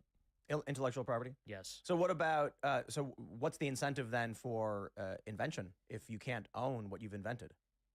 Well, no, that's how, like, short guys, that's how systems work. We had feudalism during slavery. We had capitalism during feudalism. That's just kind of how it works. Like, this is the evolution of socioeconomic systems. Well, like hide the secrets and make sure no one ever finds out how you did it? I believe credit can be given to people. Is a pickaxe the means of production? It could be considered so, yeah. Subsidizes socialism, basically. What do you mean capitalism? Like that? Wait, a system subsidizes another system? What? Still laboring for wealth, but under socialism is heavily taxed and redistributed. Socialism isn't when taxes, you fucking troglodyte, you goddamn idiot. All right, you're getting really close. Actually, you know what? Actually, okay. That earned you this. That earned you a timeout. Yep. Nope. You're getting it. No. That earned you a timeout. I've had enough. Oliver's taking your stead now. And notoriety and fame and due glory can be given to inventors and creative geniuses. But one of the things I dislike... Oh, for Christ's sakes. For socialism, a wealth Paris to exist, it needs wealth generation system. Oh my God. Okay, am I going to have to time you out too, Oliver? Is that what we're doing? Is that what we're doing? Am I timing out people who don't make concrete points and who aren't really saying anything other than characterizing one system and I guess in this case, two systems? Can you explain how any of that actually, you know what? Don't bother, because we're going to get through this video and then I'm done with stream, but save it for next time. You know what? Actually, let me be a little bitch right now. Let me be a little bitch content creator. Oliver, X-Files, 1973. We're not going to get into this because I'm finishing this video and then I got to actually bounce. So what you should do is hit that follow button. I'll be back Wednesday and we can have this discussion, maybe on call if you would like. I invite anybody who wants to have a disagreement. Or you can come and hang out and chat. But yeah, let's get through this video so I can get out of here so I'm not late. Like about intellectual property is that one's product should be good on the merits. If someone can simply replicate your product, I don't think this steals anything from you. I think they're just... I mean, let's try this. If you got a warning, was, you got a warning to chill out on the anti-Semitism. If it was legal within the down, current system for people to take all of my content that I produce and immediately re-upload it wherever they wanted, I like to give people would a cease to chance exist overnight. So, for instance, my morning show. There's only so much frustration I'm willing to sit through. I produce 4 segments per day, and they're not allowed to be taken, right? It's my opinion, my commentary. There is fair use arguments, so there's a limit to people are allowed to take it, play the video and talk over it. Oh, it's not a replication of the work, it's something different. But if there was no intellectual property controls, as soon as I uploaded the video, 70 other channels would upload the exact same thing. It would decentralize my ability to generate ad revenue, attention, and make money, and I'd stop doing it instantly. So for content creators, it is a necessity right now. I'm not going to deny that. But I think with two things, the advances of technology and a transformation of the financial system. See, one of the reasons... Well, first of all, you don't even need to get rid of intellectual property. The idea that intellectual property is incompatible. It's not really all that incompatible, especially in terms of technology. Like, I don't think anybody should own, like, I have no problem, I guess, with somebody maybe like owning the like source code or like the like original algorithm for like Google, but that person isn't managing and isn't like doing all of the things that keep Google functioning after that initial creation. That takes thousands upon thousands of other engineers. So like, you know, it's not really, you know, it's not really like, I don't know, intellectual property. And like, if you're creating media, that's also, I don't think the same as intellectual property. You know what I mean? Like, I don't know if that falls under that, because like intellectual property usually is around, I guess it's around like brands, to which like, yeah, you can't steal somebody's brand. Like, you know, I can't steal Bugs Bunny. I mean, I guess you can now because he's public domain, but like you couldn't before. And I think that makes sense. You know, like you make a character, you make like a whatever. I think it's fair to be like, hey, you know, you can't just use that and like, you know, make money off of my creation. That makes sense to me. Content creators rely on intellectual property as to generate revenue. You have a lovely means night. of generating revenue for someone who's uploading your content to their channel and your channel seem to be the same, right? But with, for example, innovations in the sphere of software technologies like blockchains, there are ways to verify and authenticate the original source of. But what does that mean? I mean, the if I can't control how the revenue generation for a piece of content, it doesn't matter if people know it's mine. I think it can matter, because if we, for example, entering into the fourth industrial revolution and a kind of post-commodity money economy, your acquisition of wealth could very well be tied to your signature, your blockchain signature, rather than simply some kind of exchange of like I think I hate technology for dollars. So you're saying that that signature is intellectual property. No matter where the content is posted, the revenue comes. Not to only me. that. Well, not only that, but for Tim, it's like, Tim, you are the intellectual property. Like you're like you are the intellectual property. I don't like. But again, I'm not with Haas on this. Property, I don't because there's think nothing we should abolish intellectual someone, property. Just like an NFT, silly. for example, there's nothing preventing someone for like downloading the JPEG and doing whatever they want with it. What they can't do is fake the signature.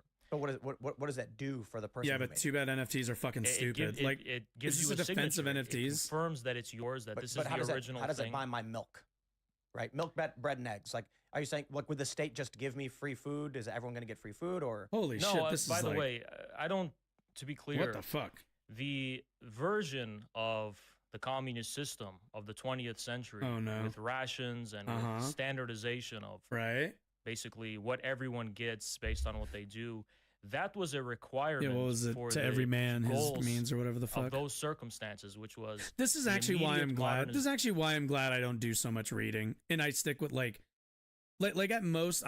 Like I said, I'm currently trying to listen through Marx, and like I really don't want to go too much farther than that, because I feel like you get into a lot more murky territory and like a lot more reinterpretation of Marx's work. Of the productive forces from a backward agrarian and feudal economy in a dynamic. Like the question to me is always, are workers driving decision making, for example, in a democratic manner? Much more similar. Like to those China, are the things I care about. There isn't this kind of uniform compensation. This whole the state owns and operates based on some. So, for example, it's just picking a different hierarchy. Profit, for example, is a form of the measurability of how successful you are. But I think so. Let's go back to that point then, specifically on the intellectual property question. Right. If I put up a video that takes hours of research and I record a live 30 minutes, I wish, and then as soon as it uploads, 100 other people re-upload it to their accounts. You're like, how do I profit from that? Are you saying that because the content is verifiably mine, any revenue generated from anyone else just comes to me? You have to ask the question, when we're entering into this new type of information economy, it's currently outdated how it works. We get revenue in dollars for something, a form of capital that I think is more worth more than money, right? basically, I think clout is more valuable than money today. Excuse I me? don't know if you agree. But it is. But how well, do you eat? that right? would You need explain money to buy food. Yeah, that would be this a question entire of. I mean, interview so far. again, we want to innovate everything. We're basically talking about a fourth industrial revolution. So we must also think about how to innovate the entire financial system, how money works, how currency works, and so on and so on. And yes, I do think that would be connected with things like blockchain technology. You know, you can call me a dirty social democrat all you want. I don't really think the mechanisms as to how our economy works right now are the problem, to be honest. I think the issue that we are having is like a tuning issue. Our economy works incredibly well. Unfortunately, it doesn't work incredibly well for most people and for people of a certain class, for lack of a better term. I think below a certain class, the economy isn't really that interested in your interest and your well-being. And I don't think that's a problem with the mechanisms, with the way that it's been like structured, I suppose, or like built. It's more of how we have decided to tune our system and who we privilege and favor in that system. And most of the time, it favors ownership. The people who own the building, people who own the machines. The system's very much set up in their favor. I think it should be set up in the favor of the people who are actually doing the labor, doing the work. If you own, the person who works on the computer is more valuable to me than the person who owns the computer and does not work on it at all. Technologies. But I'm just not. I'm not sure I understand. Right? If you don't believe in intellectual property, yeah, a signature that I guess I'm trying to wonder, how would I make money? I don't think you've answered it. How do I make money in a situation where I think how it would work is that if you have an enterprise, and by the way, enterprise is not a dirty word. There were Soviet enterprises. You will be compensated with resources necessary for what you need to do based on your performance. So resources. So if you're successful at reaching people based on your content, then you will be compensated with some kind of, you could call it money. You could call it, Marx theorized about labor vouchers. You can talk about tokens. Labor vouchers is effectively currency with a restricted currency. Yeah, it can be called whatever. But yes, effectively, you can be That's compensated. also what happens when you read too much like theory that you don't understand how to communicate to normal based people. on what you put in. Money. Any normal person hearing this I think would be like, the reason never mind. If a signature only applies would to me want nothing to do personally, with that means this. I own that signature and have ownership of the content that I produce, because if it's reposted anywhere, but it all reverts to my signature and compensates me, that means I own the intellectual property. Right, but this is a form of effective ownership. It's not a form of ownership enforced by a third party. It's a form of ownership that is self-evident in the product. So, for example... Wait, how is it not... Wait.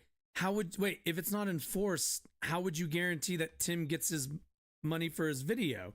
You need an enforcement mechanism. For example, I own my personality. I don't need to have the government say, this is Hawes's personality, no one else can have it. As an original person, it's a form of effective... What if someone takes the content, priced above, inverts the colors, generating a separate key, and then directs the key to themselves to generate revenue? Would there be an adjudicating force? I think unfortunately, I do believe in a harshness of reality where if this is what people prefer and they like it better, you have to step up your game. So the issue is in a reality where someone can spoof a key. All right. I've had enough. I'm tapping out. This is fucking stupid. God, the idea that this dude is like some kind of vanguard for the left or communism or whatever, some kind of authority on socialism or Marxism or anything. Oh my God, Jesus, that was bad. Like, no, seriously, that was awful. Like, no normal person would see that and and really think to themselves, oh yeah, that sounds like a better system. Nobody thinks that, because that was devoid of any kind of understanding or any kind of relationship to regular fucking people, which is kind of the entire point of communism, or like in all of Marx's writing, was putting people at the center of society, not just ownership and not just capital. That's why capitalism is called capitalism, socialism is called socialism. Point is, anyway, good gravy. God, that was awful. Okay, that's it for me. Yeah, I gotta run, but either way, it's been fun. Oh, we got like a good just shy of 4 hours today, so pretty good. Got a lot of people in today too. I hope everyone enjoyed. If you learned anything, if you liked what you saw, if you're shit stirring in chat, you should hit that follow button right there. If you're on YouTube, hit the subscribe button as well. You can always see videos. I try to do those daily, but one-man operation here, so you'll forgive me for not always being as punctual on that as I could be. Otherwise, everyone have a lovely night. I'll see you all Wednesday. I'm guessing probably around the same time, around midday into the night. Other than that, bye-bye.